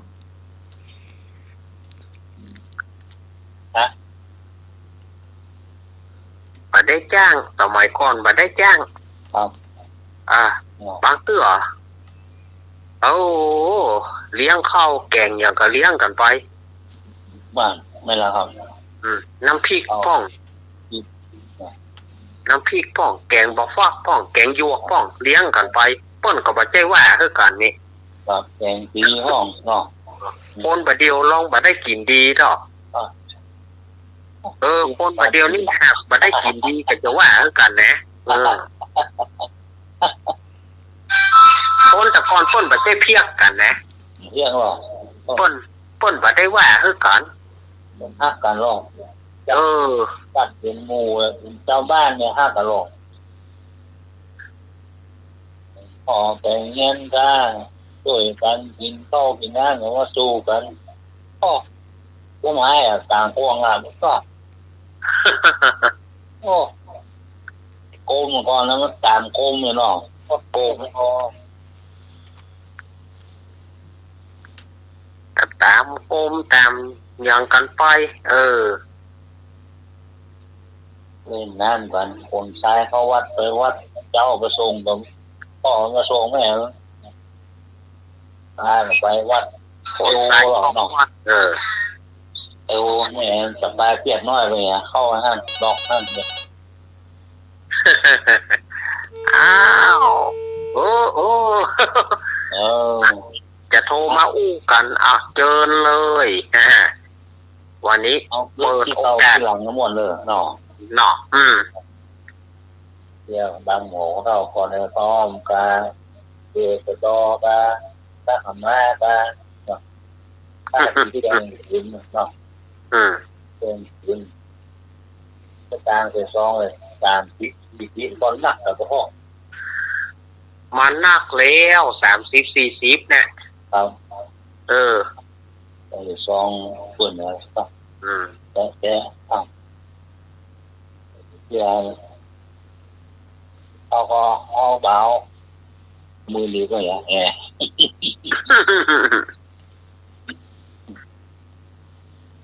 ถ้าเปิดมีเปิดไปว่าถ้าของงอมเหมือนละจ้ะเอามาขึ้นตัวมารู้เนอะงอมแน่ตอนคนมีเปิดด่างนั่นโคกตรงพ่อเอาไปพ่อมันมีแล้วไปหมดแล้วอ่ะไปหมดมองซอกเอาโคกตอนมีเปิดเนี่ยเนาะเอิ้นนี่เข้าระยะมาทีนี้แกอ้อมมาบ้านแล้วนะแกอ้อมไม่รู้อย่างเอาแกงได้พอละเปิ้นบ่ห่วงบ่หางนะในสมัยนั้นเนี่ยก็คือว่าถ้อยทีถ้อยอาศัยกันอย่างบัดเดียวนี่เฮาจะไปบ้านเปิ้นนี่เฮาบ่จ้างจะไปเหี่ยวลูกเพราะว่าบ้านเปิ้นมันเป็นหัวรอบขอบชิดเปิ้นแปลงอย่างดีแล้วเกิดว่าเฮาไปของอย่างเปิ้นหายเดือดร้อนเนาะก็จะมาเดือดร้อนเพราะว่ามีเฮาเข้าไปหั่นเปิ้นบ่ใช่ว่ามองคนอื่นอย่ามองเฮาเด้อว่าเฮาเป็นคนไปเอาถ้าเจตนาเฮาเนี่ยบ่ได้เป็นคนเอาเฮาบ่ได้ฮู้แต่เปิ้นว่าเฮาเข้าไปหั่นโตรับเข้าไปหั่นเปิ้นก็ว่าเอาละเข้าสวนมารู้นะโดนะเนาะ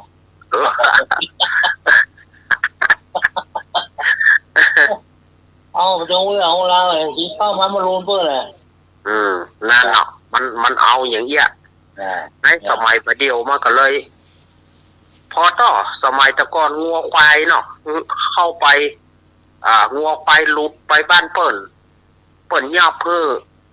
เจ้าของบ้านดีเจ้าของควายดีใจมันหลุดไปเปิ้นบอกว่าอย่างเฮือกันเนาะนี่ยังบัดเดียวนี่ลองไปงัวควายหลุดเข้าไปเนี่ยไปไม่ยับงัวยับควายฮือแล้วมาแหวงยับเฮาว่าเฮาเป็นคนลักถ้าบัดเดียวเขาหันนะเจ้าเตี้ยตะมาเขาประกาศงัวควายไผ่หายนะเขาหันเขาไม่แซ่ไหลอย่างเดียว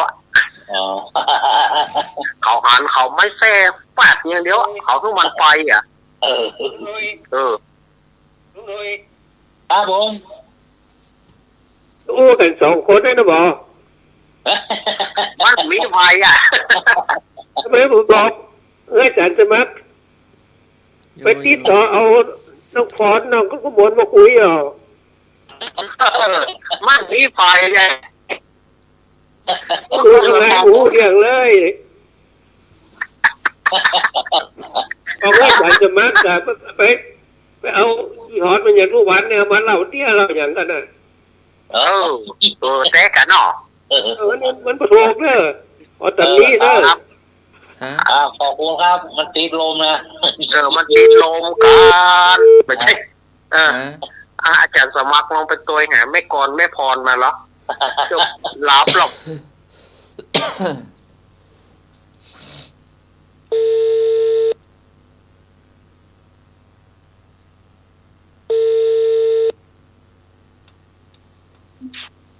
ค่ะนมัสการ มีภายจุ้ย เอกนะว่า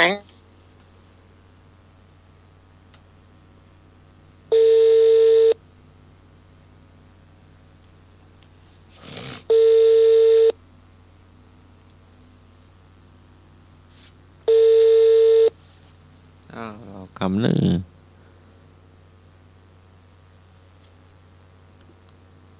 ครับ เอกเหงา เรา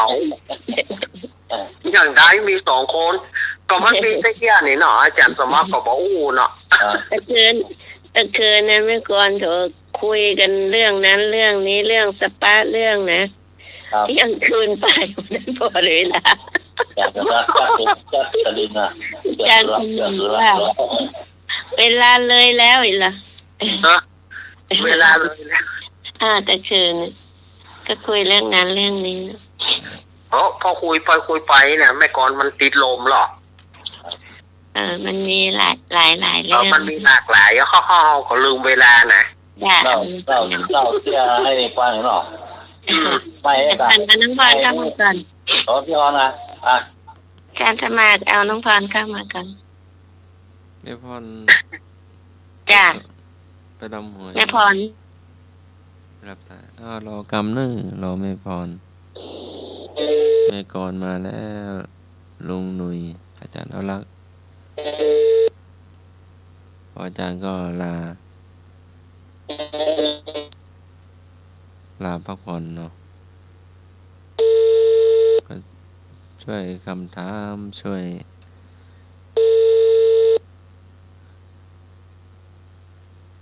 แจ้งช่วยเตือนสปะสาระเนาะพออาจารย์ท่านผมเก่าเนาะเก่ง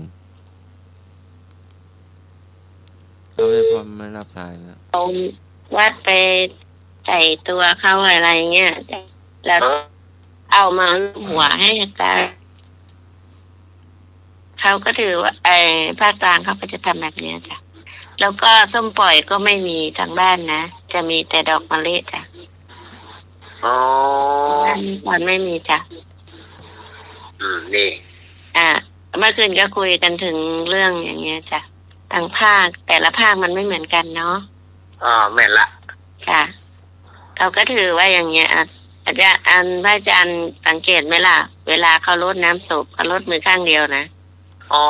คนรับเราทั้งสองข้างอาจารย์เนี่ยรักไม่สังเกตเวลาเขาลดน้ำศพไม่คือลูกเน้นไม่เห็นเขาอ่ะกันเนี่ยก่อนดูเขานะแล้วทีนี้จะว่าอันเหมือนว่า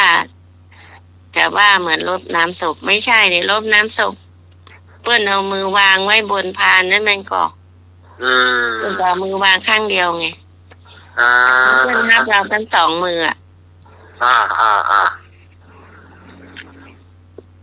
ไม่ใช่ว่าอันไม่ก่อนอวดรู้อวดร้องอะไรทางบ้านเขาทำอย่างนั้นจริงๆครับก็เอาแลกเปลี่ยนกันไงใช่เอามาแลกเปลี่ยนกันอาจารย์สมัครมารับน้องพรมาก่อนแล้วก็อย่างถ้าจะอันรดน้ำคนเฒ่าคนแก่เขาก็จะมีพระพุทธรูปมาวางไว้ก่อนแล้วก็เพิ่นก็จะอัน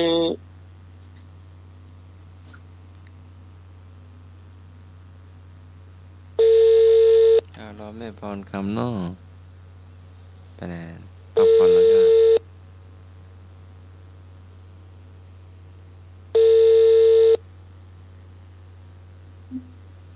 เจ้าครับเจ้าครับไม่ใช่ สวัสดีน้องวอน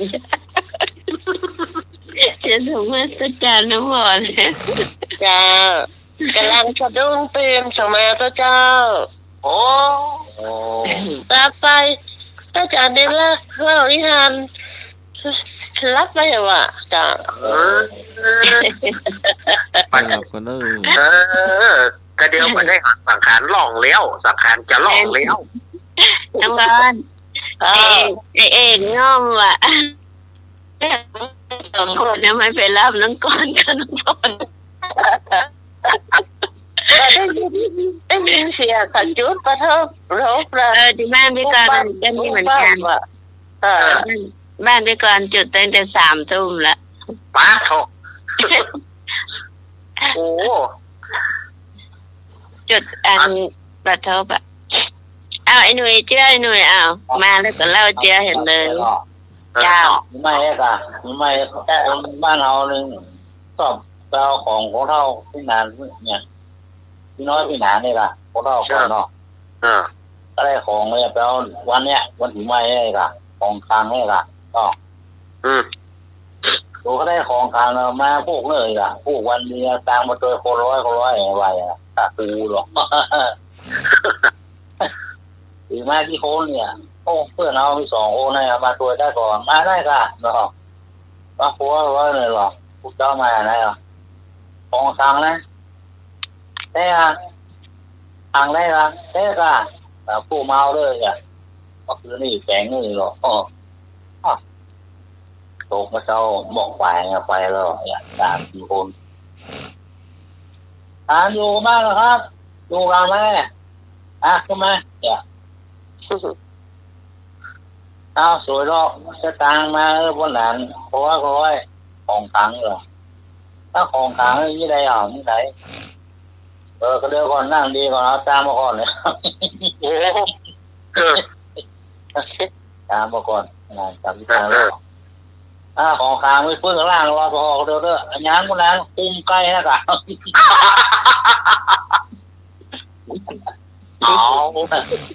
กูสั่งมาหรอขังแล้วมันไม่แน่ของขังเลยเนาะกลุ่มไก่เอาไก่ขังไว้ในกลุ่มค่ะเอาไก่โอ้ของขังเนี่ยงานอะไรนะของขังอ่ะโอ้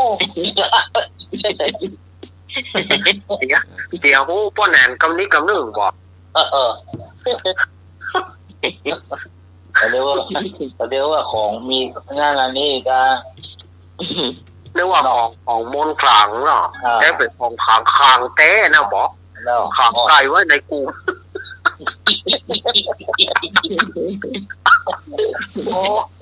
เอา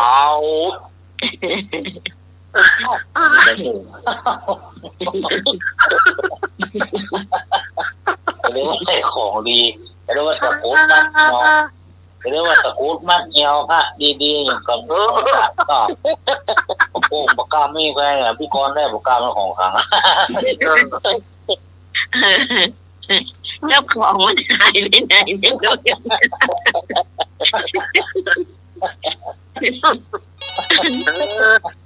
เอาพี่กรมันจะได้ของขังหรอพี่กรคนแหนที่ก็ยุ่งต้องอยู่นี่ลุงหนุ่ยมวนนี่นะต้องอยู่นี่ก่อนมวนนี่นะ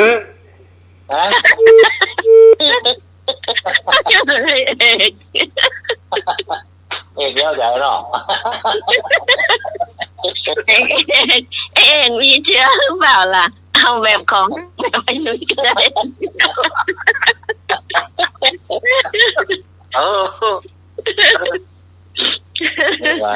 นี่ก่อนอันนี้ก่อนเมินแล้วอันนี้ของตุ้งรองนะ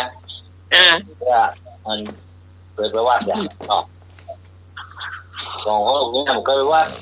ถ้าก็ใจเนี่ยมันถึงมาเลยเอาจะว่าไอ้น้ำเปียกของมุกหรอกเป็นว่าคือว่าเดี๋ยวนี้ได้ฟังนะมาเราใหม่นะปาคุณนะเราแข่งตามเสือ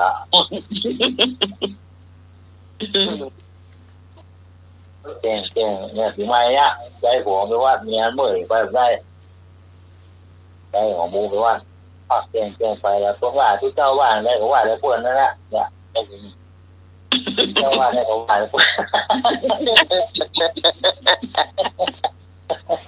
ต้องบอกเลยรู้ว่าดูว่าอย่างเมียไปนี่ตอนนี้เมียเมื่อยว่าไม่ได้หัวไปแต่งโม่ก็เถอะพุทธเจ้าว่าอะไรเขาว่านะเนาะเอาบทโตนี่ปีใหม่มาวัดได้หรอเมียเอามือหรอวัดเมียมือเอาแต่หนูว่าเนี่ยข้องเครื่องไม่ที่เครื่องไม่เนี่ยเปิดเจ้าที่เครื่องไม่ก็เหมือนว่าที่เครื่องไม่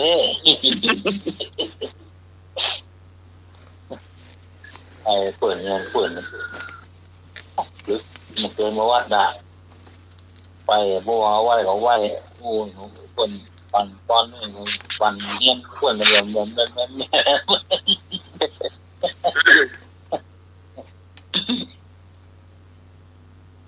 าเมียถามว่าที่หมูนะใช่ที่หมูแก่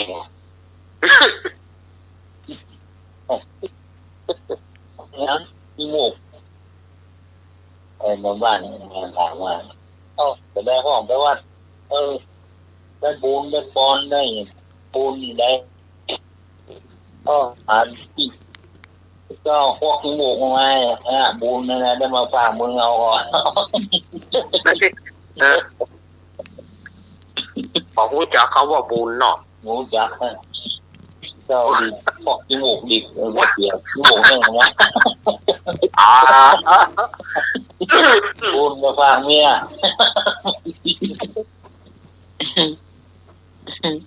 ป้าโทษที่ข้างๆบ้านนี่ตอนนี้ลำวงแม่เจ้าแม่นายจะออกไปหนองคำเดียวนะครับแม่เอ้ยเสียงลำวงดังแต่ดังว่า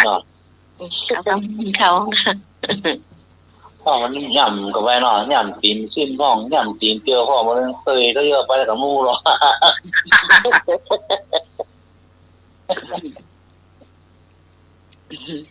วันม่วนเว้ยเนาะน้องพรเจอน้องพรมีไหมมามีเหงาวันนี้อย่างเดียวอันใดก็ได้ไม่พ้นว่าไปเลยวันนี้เชื่อเลยแล้วก็มีผู้ชายคนหนึ่งมันไปกินที่เตี๋ยวที่ปากกลางเพื่อนเนาะกินไปแล้วมันก็ที่เตี๋ยวนั่นนะกินตอนแรกก็กินเส้นก่อนกินก็เส้นก่อนลูกจีนไว้ทีหลังใกล้จะเสี่ยงเพราะน่ะมันจะกินลูกจีนนะกินไปเอาลูกจีนเหลือสองแค่จีบใส่ปากกลุ๊บเข้าไปมาตันเคี้ยวสกรรมมันลุดเข้าไปคอก่อนครับแกเดี๋ยวไปจะเรียวันคลี่จะไปจะได้กับบาดีมันก็รู้จักลงคอตั้มเดียวคำอยู่ในคอน่ะเลยจะได้จะห้องก็กลัวเพิ่นจะได้กับบาดีเลยลุกขึ้นเป็นขยักก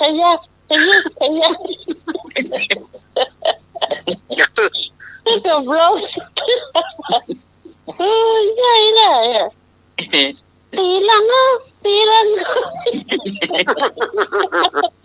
มีคนรู้แล้วยังไงน่ะตีลังใหญ่น่ะตีเนี่ยเอาไปตีกันหลังมึกบักที่ใหญ่น่ะไอ้นั้นมันยังที่เปิ่นตีลังขยาวตีก็เดียวก็โอ้ยเกือบตายยัยลูกจีนคำคอย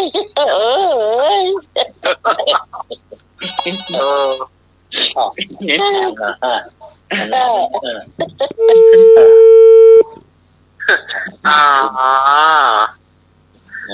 นนี้เป็นลูกยิ้มเหมือนกันนะนี่เตี้ยร้อยนึงเหรอเนี่ยเตี้ยนึกสองคนเพื่อนงานนั้นนึงว่านะก็เครื่องอะไรกันนะไม่ถึงก็เตี๋ยวคนโทษเลยนะนึกว่านะก็เตี๋ยวลูกยิ้มเนี่ยมันนึกมันจีบประจ้างอย่างจีบแต่ลูกยิ้มแรกกิ้งโต๊ะคนไหนหมูอย่างโอ้ก็เลยลูกกินตัวอะไรมาได้มันเป็นอะไรเต้ๆยังไงถุงเสื้อนึกว่านะลูกกินมาหายไปไหนเดือดร้อนเรื่องบ้านไหนเต้ๆยังไงถุงเสื้อกินไปเรียนโชว์เสื้อกินลูกเสื้อมานึกว่าลูกเสื้อมามันเปิดออกมาว่าอย่างมันโดนกระหล่ำมันคุยเป็นลูกกินบ้าจะได้ถูกเสื้อ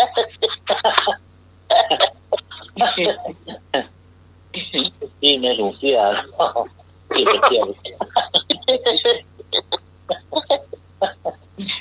กินกันมาเล่นนะว่าไม่ทั้งไรก็อะไรกันมา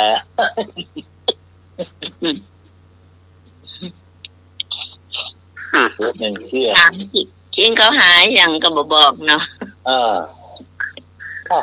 ขี่รถปิ้งบ้านนะซ้อนรถมาอ่ะมันเบิดออกมาอ่ะเราไม่ถูกหลัง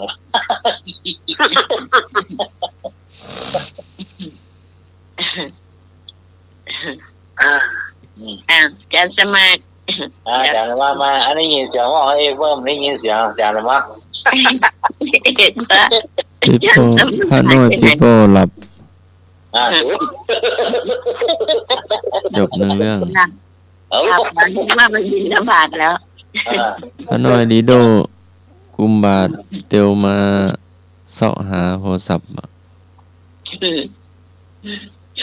เตี้ยสมังเตี้ยอาจารย์สมังนี่เร็วกี่หน้าปิ้งร้านนี้แหละเตี้ยจบละจบกุมบาทไปเจอต้นไม้เป็นหน่วยมีขนนะย่ำน่าจะย่ำบ่แต่มันได้ย่ำเอาไอ้หน่วยมันนะเขาเว้นเตียวมาสัก5 6 7 9เครื่องเนาะแล้วพี่คำจันทร์บ่งให้มันแหลมเนาะหน่วยไม่คนหน่วยยังมีต้นปอกอ่ะต้นปอกอะไรหน่วยมีขนแหลมนะขนน้อยๆนะ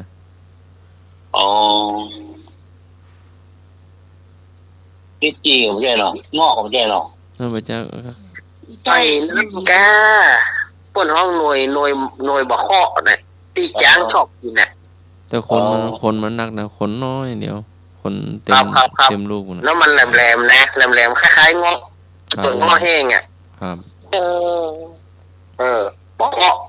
ข้อนั่นจ้างชอบกินนะมันหวานครับ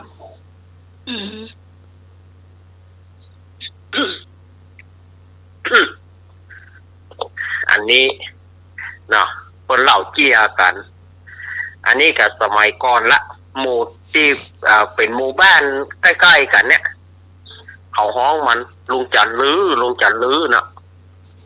เขาก็คนได้ก็ว่าลุงจันลื้อนั่นน้อยจนใหญ่นะเขาห้องมันลุงจันลื้อที่นี่มาเอาสมัยก่อนเอาข้างไปขายในเวียงเอาข้างจากบ้านเนี่ยนะเอาไปขายแล้วนี่เข้าไปซื้อก๋วยเตี๋ยวเปิ้นกินนี่ก็เข้าไปซื้อก๋วยเตี๋ยวเปิ้นทีนี้เก๊กถามหรือจะเอาอะไรเขาบอกปุ๊บมันไปรู้จักหามาได้รู้ว่องหากระมันผมจะเคยห่านกันรู้เก๊กถามว่าหรือจะเอาอะไรมันบอกชื่อมันลุงจันลื้อหรอมันบอกก็มันรู้จักหามาได้รู้ว่องแกก็จะได้บอกขึ้นมารู้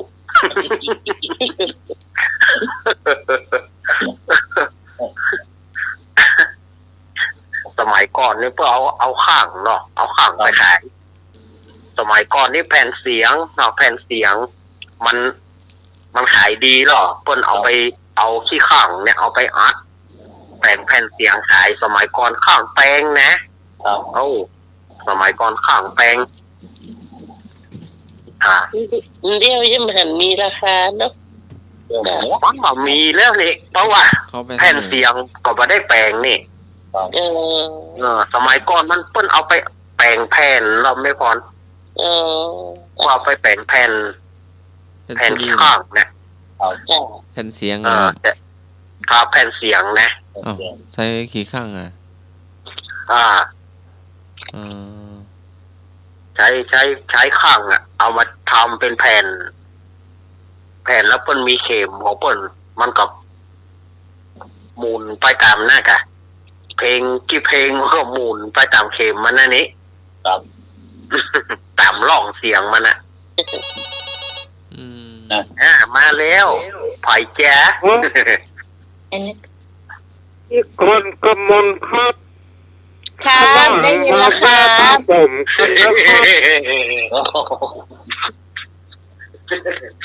พูดเลยครับ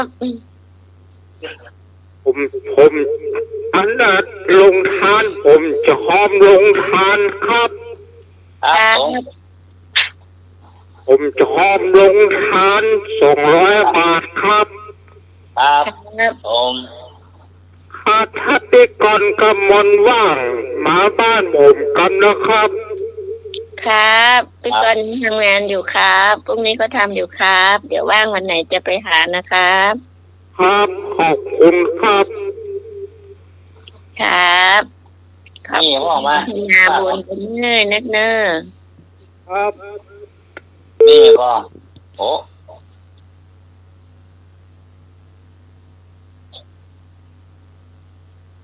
ลุง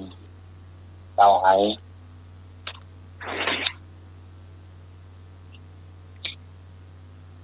เดี๋ยววันไหนไปวัดก่อนจะเลยไปหาผ้าหรือไงยังไม่รู้เดี๋ยวดูก่อนเนาะเพราะพรุ่งนี้ยังทำงานอยู่ถั่วเข้ามาวันนี้20 กว่าตันเนาะแล้วจะมีตอนค่ำอีกจะไปก่อนกลับมาก่อนนะมีตอนค่ำอีก4 เที่ยวนะมาจากพะเยาแล้วก็จากบ้านดงบ้านซางเนี่ย2 เที่ยวเพราะว่าเขาโม่วันนี้วันสุดท้ายไงเขาจะหยุดก่อนแล้วสงกรานต์เขาถึงจะโม่ใหม่เขาก็เลยเอาข้างแล้วมาเต็มรถ6 ล้อแล้วมาจากอะไรมาวันนี้มา2 เที่ยว20 กว่าตันแล้วตอนค่ำจะมีอีกหมูอันที่เขาจ้างหมูไทยใหญ่เนาะเป็นขยันเขาขอให้อยู่กันมี8 คนถ้ามันเยอะพรุ่งนี้ก็ต้องทัวร์จนเต็มลงไปหมด จะไม่มีที่ไว้เอาวางไว้ที่พื้นเต็มไปหมดปีนี้ก็บอกว่าอะไรเดี๋ยวไอ้หนูบอกออกกระลงนั่นแหละล่มไอ้หนุ่ยบอกหนึ่งก่อนก็รู้แล้วจะลงมาเลยจ้องแม่นะตาอะไรนี่หยับแล้ว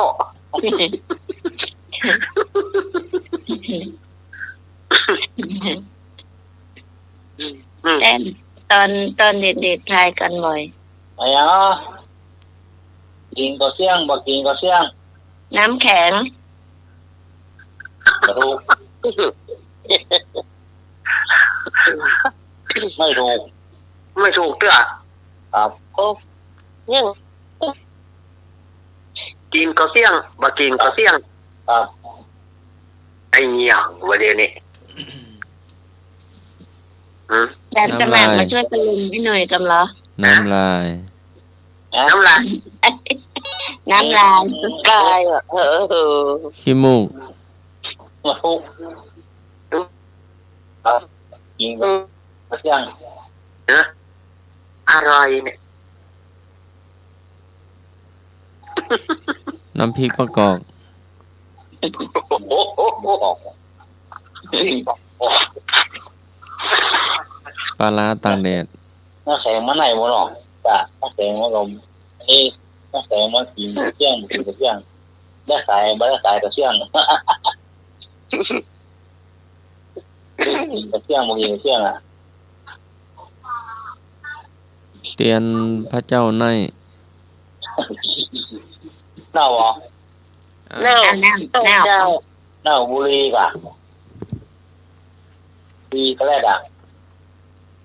ไม่ดีหรอกเนี่ยเมากากแม่กินแต่เที่ยงบ่กินแต่เที่ยง เออ คำนี้เอา ครับ ด อาจารย์นี่ก็ ำสะอาดขาวสกปรก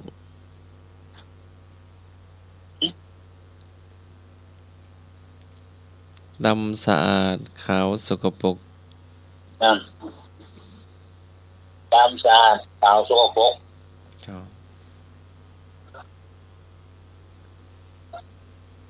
ของใจอ่ะ เจ้าของใจในโรงเรียนน่ะ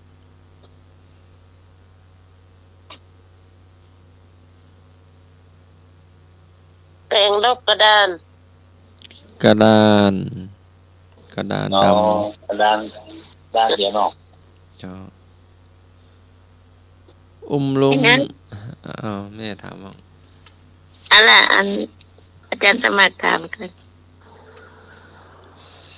สามขาตาเดียวกินตึงร้อยสามขาตาเดียวกินคนตึงร้อย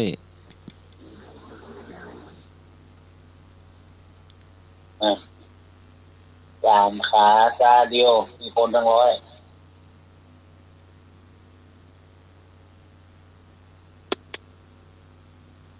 กล้องในลูก ถูกต้อง ในรับตาเราสร้างเรียวดาเนาะ จ้า อักก่อนหน่อยอักตาข้างหน่อยนิดหน้าตรงหน่อย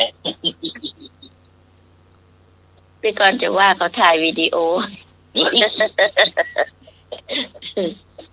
ไอ้นึกมาอย่างอ่ะ เรื่องมา มา ส้มสะปะว่าส้มเปิ้นว่าฮือว่าบา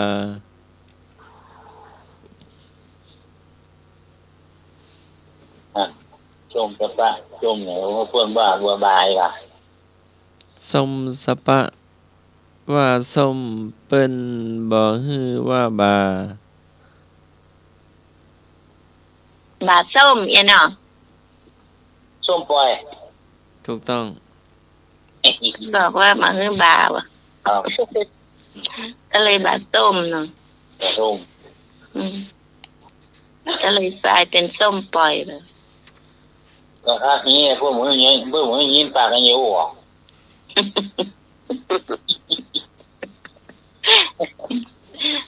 บางอย่างไอ้นี่อ่ะมึงยินปากเยี่ยว10 หัวก้นเดียว 10 หัวก้นเดียวอ่ะ เจ้า โอ้10 หัวก้นเดียว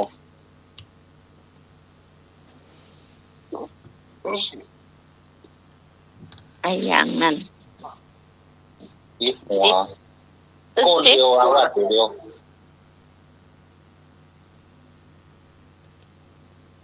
ขอได้พ่อ10 หัวร้านตาผมก็ไม่ใช่หรอก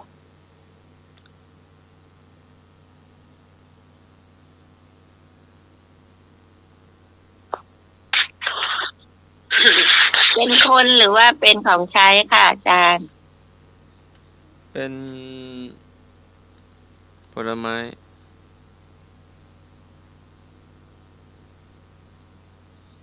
10 หัว แต่เฮิ่น ก้นเดียวอะ บ่กินนะเฮิ่น ไม่ เคี้ยว ใช่จะว่าอันนั้นมันเป็นตาลจะว่าสับปะรดก็ไม่ใช่ใช่ไหมคะเป็นตาล นี่10 หัว บ้านแก้ว ฮะจานละก็ตอบได้ จานในรัก ตอบ ตอบสิจานในรักก็ตอบได้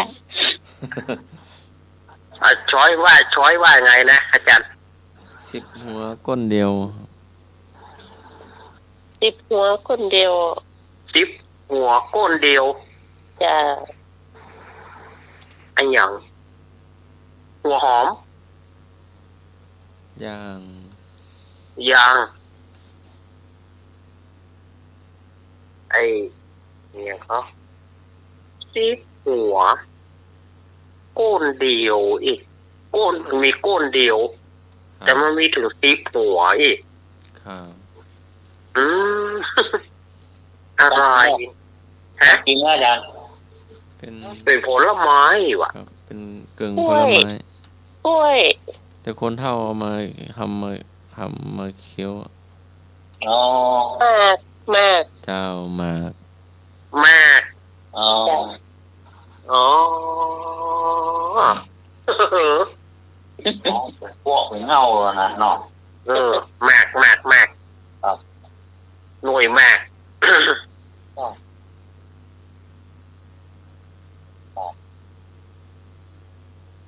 มากนี่ว่าดีกินแล้วเมาเลยโอ้ อันเมากะ เมาผมก่อนนี้ผมละดอกกี่วันนะเข้าต่ำเมื่อกี้นะเมาเลยโอ้ ไอ้หนุ่ยแล้วก็เลือกอันเมานั้นเขาเรียกว่าอะไรภาคกลางเขาเรียกทำอย่าง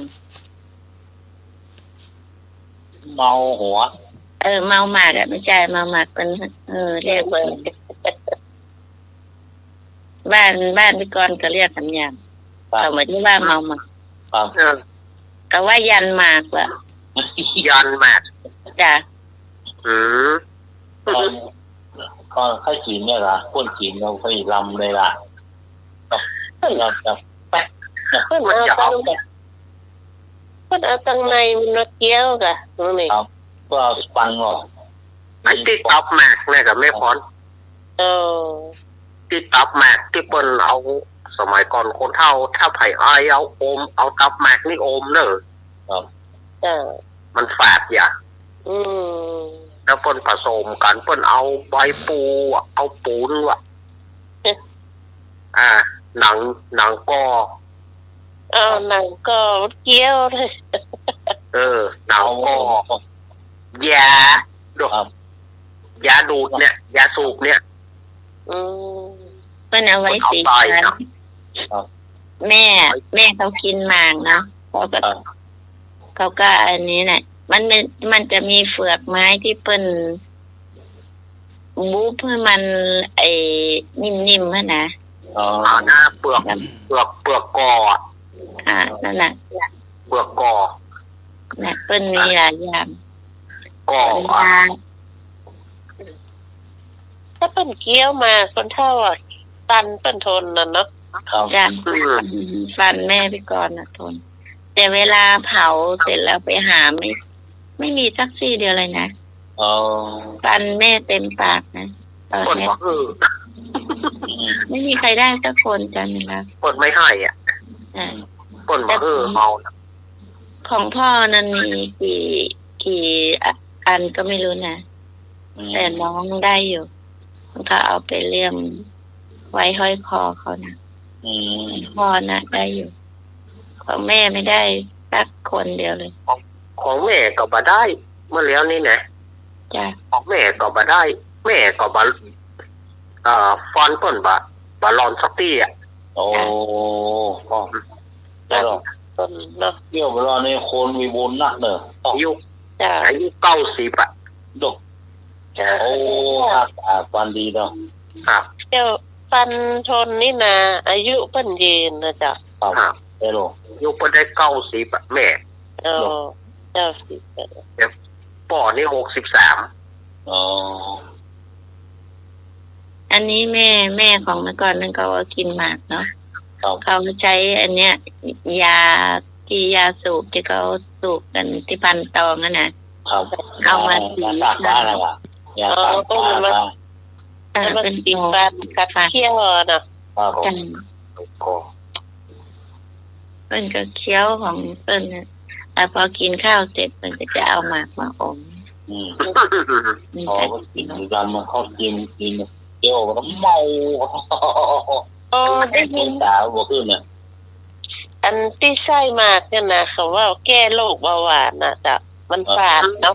ครับแต่เรื่องห้ามโมเนี่ยตาตัวนี้ฝาดหมดละครับจริงๆนะหนูตาบวขึ้นเนี่ยต้องไปส้มมงว่ามีกลาง ไอ้นึกมาอย่างอ้าว นึกมาล่ะ จุด คอไก่คอพานคอควายอย่างตัวโค่นมาโหมาดีๆนะ อะไรอย่างจุดเนี่ย นี่จุดมามือบอกเลย ม่วนดีแด่ เอาอยู่มันแต่งปากเขามันจะอู้สักคำ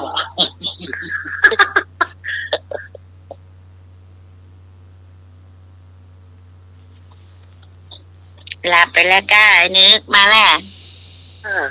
ไม่หลับก็เพิ่งโทรมาไม่ก่อนประเดี๋ยวนี่ มาแล้วนึกมาเลย ใช่ไหม แกว่าจะถามปัญหาอีหรอ ดูตำราอยู่เหรอ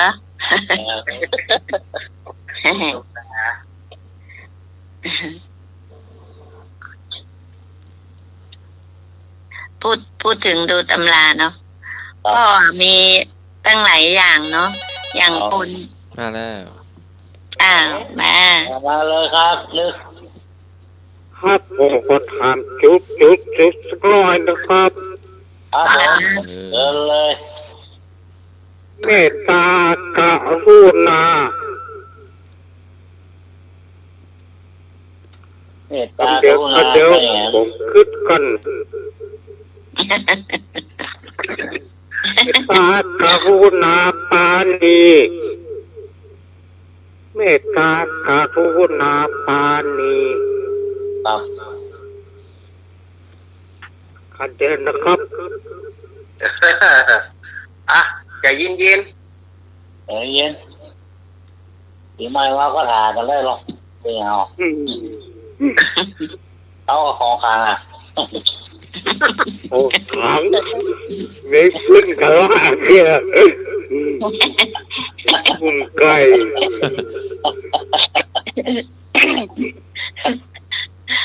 ไอ้เนี่ยถ้าจะให้พูดต่อหรือว่ายังไง เมตตากรุณาปานีน่ะ จะมีใครบังคับก็หาไม่แล้วให้มันมาเองเหมือนฝนอันชื่นใจจากฟากฟ้าสู่ลาไหล ราไหล สู่จุด สู่แดนดิน สู่แดนดินถูกแล้วครับ โอ้โห อันนี้ไม่รู้ว่าม่วนนี่รอคำเนี่ย ท่องให้จบเลยนะ ว่าครับ ความเมตตากรุณาปานี จะมีใครบังคับก็หาไม่หลังมาเองเหมือนฝน เองเห อัน มือนฝ ชื่น น ใจ อันใจ ฟากฟ้าสู่ลาไหลสู่แดนดิน จากฟ้าสุราไรสู่แดนดิน ครับ อันนี้นี่ปูจานที่บ้านพี่กรณ์นั่นน่ะเอาพูดบ่อย ครับม่วนดีโล นี่ก่อนนึก ครับนี้จังเดียวครับ ครับ ดูตำราก่อนนะเอามาใหม่ ยังมาหมดเวลาเที่ยงนะ ปีนี้กำนึ่งเนาะตาหน้านึงเนาะไม่อยู่มีศพเนอะยังไงแข็งแรง แข็งแรงอยู่แล้วฟังน้ำเสียง บัดเดี อั ย น ว นี้ พอ มี ลา อันได้หน่อย ลังสนานยังบัดถึงเรื่องคืนเตือนนะขอปลาตีปลา มาปิ้งไหนยังมาปิ้งไหน ยังอ๋อ ยังมาปิ้งไหนรถยังมาฮับเจ้าเนื้อ ตั้งทำไม ไอ้หน่วยยังเอาอันBM ยิงกำแพงไว้อยู่หัน ครับเป็นแค่เมียเดียวครับเช่นพูดไม่ครับได้ช่วงหลังมาครับเลยอ่ะเอาอิงกำแพงไว้เลยขาตั้งผมดีเป็นแค่ข้างเดียวBM อย่างอิงกำแพงอ่ะ BMX อย่างบอกมันบ่มีขาตั้งแล้วอิงกำแพงไว้ยิงหัวเนาะยิงหัวเอาไว้อิงเอาลูกเลยเอาไว้อิงเอาไว้อิงกำแพงวาดไฟหินนั่นน่ะ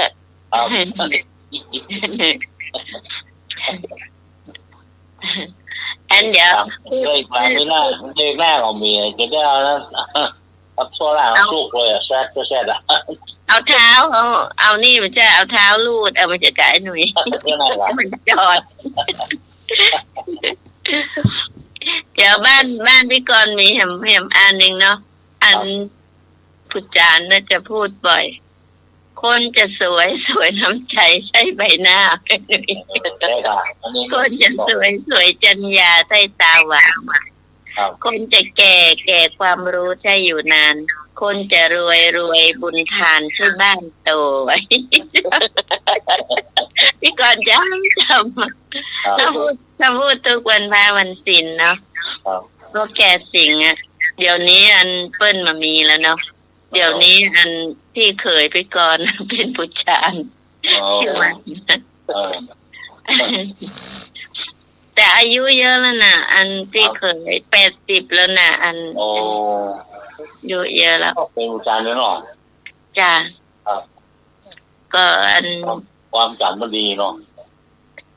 เปิ้ลบวชนั้นเป็นสอนหนังสือนั่นแหละตอนพี่ก่อนน้อยๆนั่นเนาะไปวัดเปิ้ลแต่ก่อนนี้เปิ้ลเรียนหนังสือกันภาคเน้นน้อยๆเนาะเขาสอนหนังสือเขาบวชน้อยหวานหมานหืออย่างก่อนคุณว่าน้อยครับเนี่ยร้านดูก็แต่ที่บ้านพี่กรณ์เขาไม่เรียกน้อยนานนะก็เรียกทิพย์ถ้าอันศึกมาเนี่ยจ้ะเราก็จะเรียกไอ้ทิพย์เนี่ยจ้ะพอภาคกลางเรียกทิพย์จ้ะ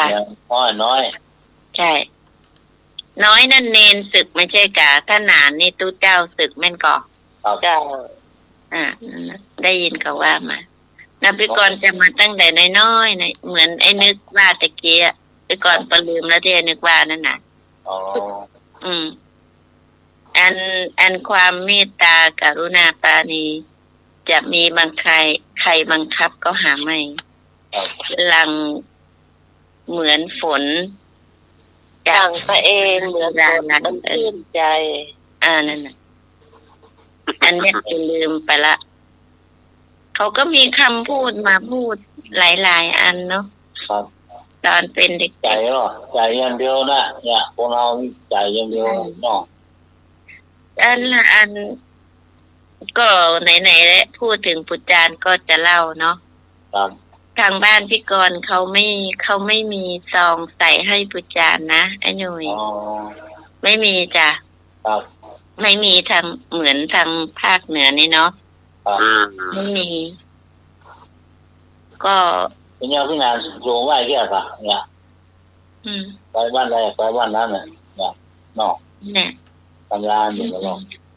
ไม่มีแต่เดี๋ยวนี้นะครับเดี๋ยวนี้ตอนที่ปีแล้วที่พี่กรณ์ไปบ้านนะครับที่เคยพี่กรณ์ก็จะบอกว่าสมมุติเนาะสมมุติมันมีงานศพก็ตั้งแต่เริ่มวันแรกเนาะมาจัดตามอะไรต่ออะไรตรวจไปกี่วันก็แล้วแต่เสร็จงานมันนะเขาเดี๋ยวนี้เขาจะใส่ซอง1,000จนเสร็จงานนะแต่ก็ดีพูดถึงนะเพราะว่าเขาต้องมาทั้งเช้าทั้งตอนเช้าเขาทำบุญเช้าก็ต้องมาเนาะดูแลแล้วตอนค่ำเนี่ยตอนค่ำเขาสวดมนต์ก็ต้องมาอย่างเงี้ยจ้ะดูแลจัดการเนาะอย่างน้อยมันก็ต้อง5 วันแล้วเนาะกว่าจะแล้วงานแม่นะ นั่นแหละแล้วเพิ่นก็ใส่ซองให้ก็ว่าดีเนาะแต่อันที่ก่อนไปบ้านอย่างทำบุญให้แม่ครบปีหนึ่งทำเนาะพี่กรก็จะใส่กระเป๋าให้แก500เนี่ยจ้ะ ครับ ทุกปี ไม่มีใครรู้หรอกพี่กรให้เขาว่า ครับ ว่าติดไม่ต้องบอกใครอันนี้หนูให้เนาะเพราะว่าอันก็สงสารเขาก็ทำเขาก็ไม่ลำบากหรอก เพราะว่าลูกเต้าเขาโตหมดแล้วเนาะแต่ทีนี้แบบนี้มันเป็นเหมือนสินน้ำใจเนาะ ครับ น่ะก็ให้แกทุกปี ถึงมันทำมันเป็นธรรมเนียมอะเนาะไปทุกบ้านก็จะใส่ซองทุกเปิ้น มันเป็นธรรมเนียมที่มันสืบกันแม่ ใช่ ดีงามสวยงามเลยค่ะเนาะ นั่นแหละ ธรรมเนียมตอนไหนหรือว่ากันนะเป็นจานเนี่ยมีที่ต่อก็ได้ก็ได้นะเนี่ยค่ะต่อ แล้วมีเห็นอย่างเนาะพยาพ่ออ่ะก่อนไปได้มาสักจำหลายเหนื่อยที่แบบคนที่เขาเป็นคางถูมเนาะพ่อจะเขียนแล้วพรุ่งนี้ก็คางถูมที่บวมมันก็จะหายแล้วนะอ๋อต้องหานะ จ้าเขาเขียนแต่ไม่มีใครได้สักคน โอ้ แล้วก็อันนั้นอีกพี่กรณ์ไอ้นะไอ้เป็นเดือนเนาะ ครับ มันบอกไม่ถูกนะบอกพ่ออันฝนยากวาดคอให้หนูหน่อยบอกเขาเองเนาะแล้วเขาก็ฝนนะเอายาเนี่ยแสงหมึกเป็นเม็ดดำๆมันน่ะ โอ้ ฝนให้แล้วก็ใส่น้ำมะนาวเนาะมันจะมีฝาไอ้นั่นเนาะฝาขนมครกอ่ะที่เขาปิดเวลาทำขนมครกเนาะเราก็จะเอาใส่นั่นบีบมะนาวลงไปเอาเกลือนิดนึงเนาะพ่อก็จะบ้ายให้แล้วพ่อก็จะบอกกัดมือพ่อนะ วันเดียวก็หายอ่ะไอจนแบบว่ามันไอมันจนหน้าอกก็เจ็บคอก็เจ็บหมด ก็มีแค่ละสถานนำข้ามละก็เนี่ยพ่อกับกวาดคอคนก็ถามเลยคนซื้อเก่งอ่ะใช่ อันนี้เอามาเล่าสู่กันฟังเนาะเพราะว่าไม่เคยไม่ค่อยเล่านะบางคนก็มีคาถาบางมีแต่หรอแล้วก็มีอีกอย่างหนึ่งพ่อเนี่ยนะเขามีคนมารอบยิงเนาะบ้านเก่าอ่ะอันนี้ไปทำขวัญนาคกันอย่างเงี้ยไปทำขวัญนาคส่วนมากก็จะหาพ่อไปเนาะอย่างทางบ้านพี่กรณ์เขานี่เวลาบวชพระเนี่ยเขาจะทำขวัญนาคเนาะเบิกไปสีอะไรประมาณเนี้ยแล้วทีนี้พ่อได้ยินเสียงนะพ่อก็จะนอนถ้าทางนี้เขาก็เรียกอะไรทางบ้านพี่กรณ์ก็จะเรียกนอกชานที่นี่เขาจะเรียกอะไรเตือนนะครับยังไงนั่นเองแล้วทีนี้มันก็จะมีช่องพ่อได้ยินเสียงแชะนะพ่อได้ยินพ่อก็ลุกไปอันนี้พ่อก็ลงบันไดมามันมีรอยเท้าอยู่ใต้ถุนบ้านแต่ก่อนใต้ถุนบ้านมันจะเป็นขี้ฝุ่นเนาะพ่อโดนรอบยิงอ่ะแต่ยิงไม่ออกอ่ะพ่อเขาก็คงมีคาถาของเขาอันนี้ก็ไม่ได้ของเขานะน่ะตั้งหลายครั้งลองไปดูรอยเท้าข้างล่างใต้ถุนบ้านมันเป็นฝุ่นก็จะมีรอยเท้าเนี่ยอันนี้คือเล่าให้ฟังพ่อสมัยก่อนสมัยเก่าเนาะแต่พ่อเสียเนี่ยอายุ88พ่อนะแต่แม่นี่100 ปีกับ3 เดือนเยอะแยะเย็นนะจ้ะก็คือตายอย่างสมมุติว่าจะไปบ้านสงกรานต์เนาะจะไปทำบุญวันเกิดให้แม่ไงวันที่15นี่แม่ก็เป็น15เนาะพอวันที่11แม่เขาเสียแล้วเนี่ยไอ้ที่เตรียมไว้ที่ว่าอันจะทำเกิดให้แม่นั่นนะก็คือต้องเอาไปทำบุญเป็นวันอันนั้นไปวันนี้เขาก็ไม่ได้ป่วยนานอะไรนี่นะเหมือนว่าเขาบทเวลาละเนาะ พูดถึงเวลาหมดแล้วเนาะ เอาหมดอายุ หมดเวลาแล้ว โรคชรา ครับ แต่พี่กรณ์ก็ไม่อยากอยู่ขนาดนั้นนะหนุ่ย ต้องการข้าวเบียร์หองอีกโอ้แน่นะโคตร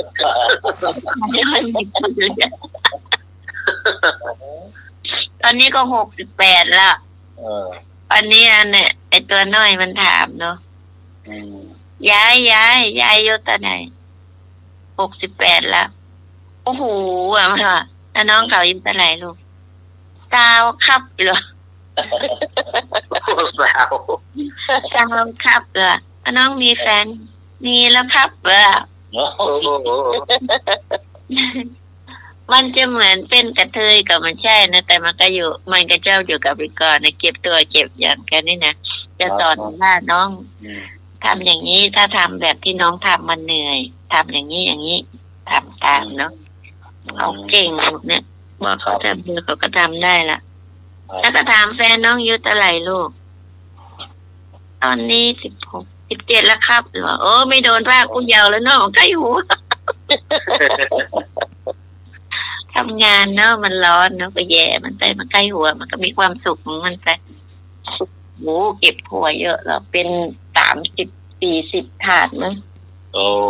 มันเยอะพรุ่งนี้ก็ต้องเก็บอีกประมาณนั้นเนี่ยเก็บเสร็จก็ต้องตากมันเยอะอันนั้นมันมี18 19หนูอันนี้มันมี5 เต็นท์แล้วมันมีเต็นท์ละ3ละ3อ่ะ5 25 35แล้วอ่ะเป็น30อ่ะเยอะมากช่วงนี้ทัวร์เข้าเยอะเนาะ ทัวร์เข้าเยอะก่อนตอนเย็นนี่ก็เข้า4 คันนะแต่หมูผู้ชายเขาอยู่แต่ก่อนเลิก5 โมงไม่เกิน6 โมงก็จะมาถึงบ้านก็พอ6 โมงทุ่มละแต่ถ้าเลิก5 โมงมาจากนั่นมันก็มาถึงบ้านก็จะ5 โมงครึ่งแล้วประมาณนี้จ้ะแล้วก็ทำได้อยู่โอ้ยจะหมดเวลาการสมัครครับกูไปหมดไปนะเวลากับมันได้ขอบคุณเนอเอกเนอเดี๋ยวขอบคุณกับก่อนเนอขอบคุณไอ้นึกเนอขอบคุณพี่ตองเนอขอบคุณไอ้พงษ์เจ้าทุกสิ่งทุกสายว่าองค์กำลังใจปีใหม่ปีนี้น้องพรจากขอบคุณจันรักเนาะขอบคุณครับที่ให้เข้ารายการการสมัครปิดค่ะโยมาตลังปิตลังวามัจโจธัมเมนะโปสติอิเทวะนังปสังสันติปัจจะสักเคปะโมทติ ผู้ใดเลี้ยงมารดาบิดาโดยธรรมบัณฑิตย่อมสรรเสริญผู้นั้นในโลกนี้เขาละไปแล้วย่อมบันเทิงในสวรรค์ค่ำคืนนี้ก็ไหว้พระสวดมนต์แผ่เมตตาญาติน้ำรับเป็นสุขตื่นเป็นสุขขอเจริญพรสาธุสาธุอาจารย์นิรักษ์ค่ะอาจารย์อะไรครับวันนี้ก็ได้สนุกสนานกันอู้กันอันใดไปปีเก่าจะล่วงไปปีใหม่จะเข้ามาอันนี้เป็นปีใหม่ของไทยที่แท้จริงกูเตือนนี่เขาเอาปีใหม่ตามสากลเนาะที่เพิ่นเขาดาวกันก็คือปีใหม่ของสากลแต่นี่เขาเอาปีใหม่ของไทยจริงๆเนี่ยซึ่งเขาบอกเคยทำรายการที่มันถึงขนาดนี้แต่วันนี้เขาทำรายการมาถึงขนาดนี้ก็ขอให้ทุกท่านมีความสุขความเจริญในปีใหม่ทุกท่านที่ฟังรายการก็ดีทีมงานของเฮาก็ดีก็ขอให้มีอายุมั่นยืนยาวเนอะอย่าได้เจ็บอย่าได้เป็นโรคภัยไข้เจ็บอันใดอย่าได้มาเนาะ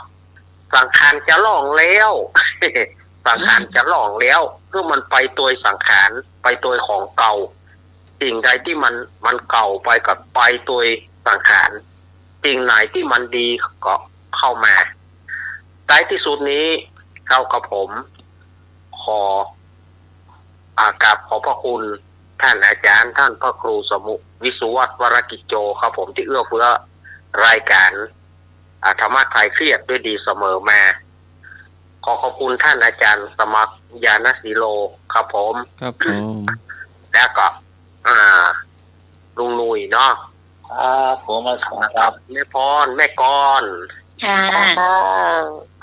อยู่ดีมีสุขกันเนอเนาะทุกท่านมีอายุมั่นยืนยาว เหมือนกันจุผู้จุคนเนอคืนนี้วัดดีปีใหม่วัดดีปีใหม่กันกุ๊กคนเนอ จ้า การค่ะ หน่วยตาจ้า หน่วยปิดรายการ ครับผมเวลาก็โอ้ยนะถึงเวลาแล้วครับขอบคุณอาจารย์พระครูสมุวิศวัตรและวิโตครับเนี่ยเวลาไม่สามารถคลายเครียดนะครับขอบคุณอาจารย์พระครูบริการนะครับที่มานั่งเปิดเพลงให้ทุกท่านฟังนะบอกเราเชื่อเพลงครับขอบคุณที่กรกมลเสือกลางขอบคุณที่พรปะเต้านะครับ จ้า ขอบคุณดร.บุญนันท์ที่โจมเป็นนะครับเข้ามารายการเลยครับวงก็ร่วมแจกก็ขอบคุณที่สมัยสุริยดอนนะครับแม่เก็บเป็นสบายต่อเวลาแล้วก็ขอบคุณทุกสายที่จะวางโอกาสใส่ปัตนาเก็บขอบคุณอย่างครับสวัสดีครับ ค่ะ จ้าสวัสดีเจ้า ท่านก่อนนิดนึงเนาะน้องหมายพี่กรณ์ก็เป็นห่วงทุกคนก็เป็นห่วงเนาะ จ้ามีกำลังใจให้บ่อยๆเนอะ จ้ะพี่กรณ์ก็มาช่วยทำหน้าที่เนาะอะไรที่พูดไม่ถูกไม่ดีก็ขออภัยกับอันศรัทธาที่ฟังอยู่ทางบ้านเนาะแล้วก็ขอบคุณทุกคนคำพูดเขามาพูดถึงหน่อยเนาะอย่าเจ็บอย่าจนขอให้ร่ำให้รวยกันทุกคนนะคะ ปีใหม่จะเข้ามาแล้วจ้ะ จ้า ขอบคุณค่ะ ครับมีฝันดีครับผม จ้าเหมือนกันจ้าเจ้าปีใหม่นะเจ้า ก่อนกันนะมา จ้า ครับ กันมาค่ะ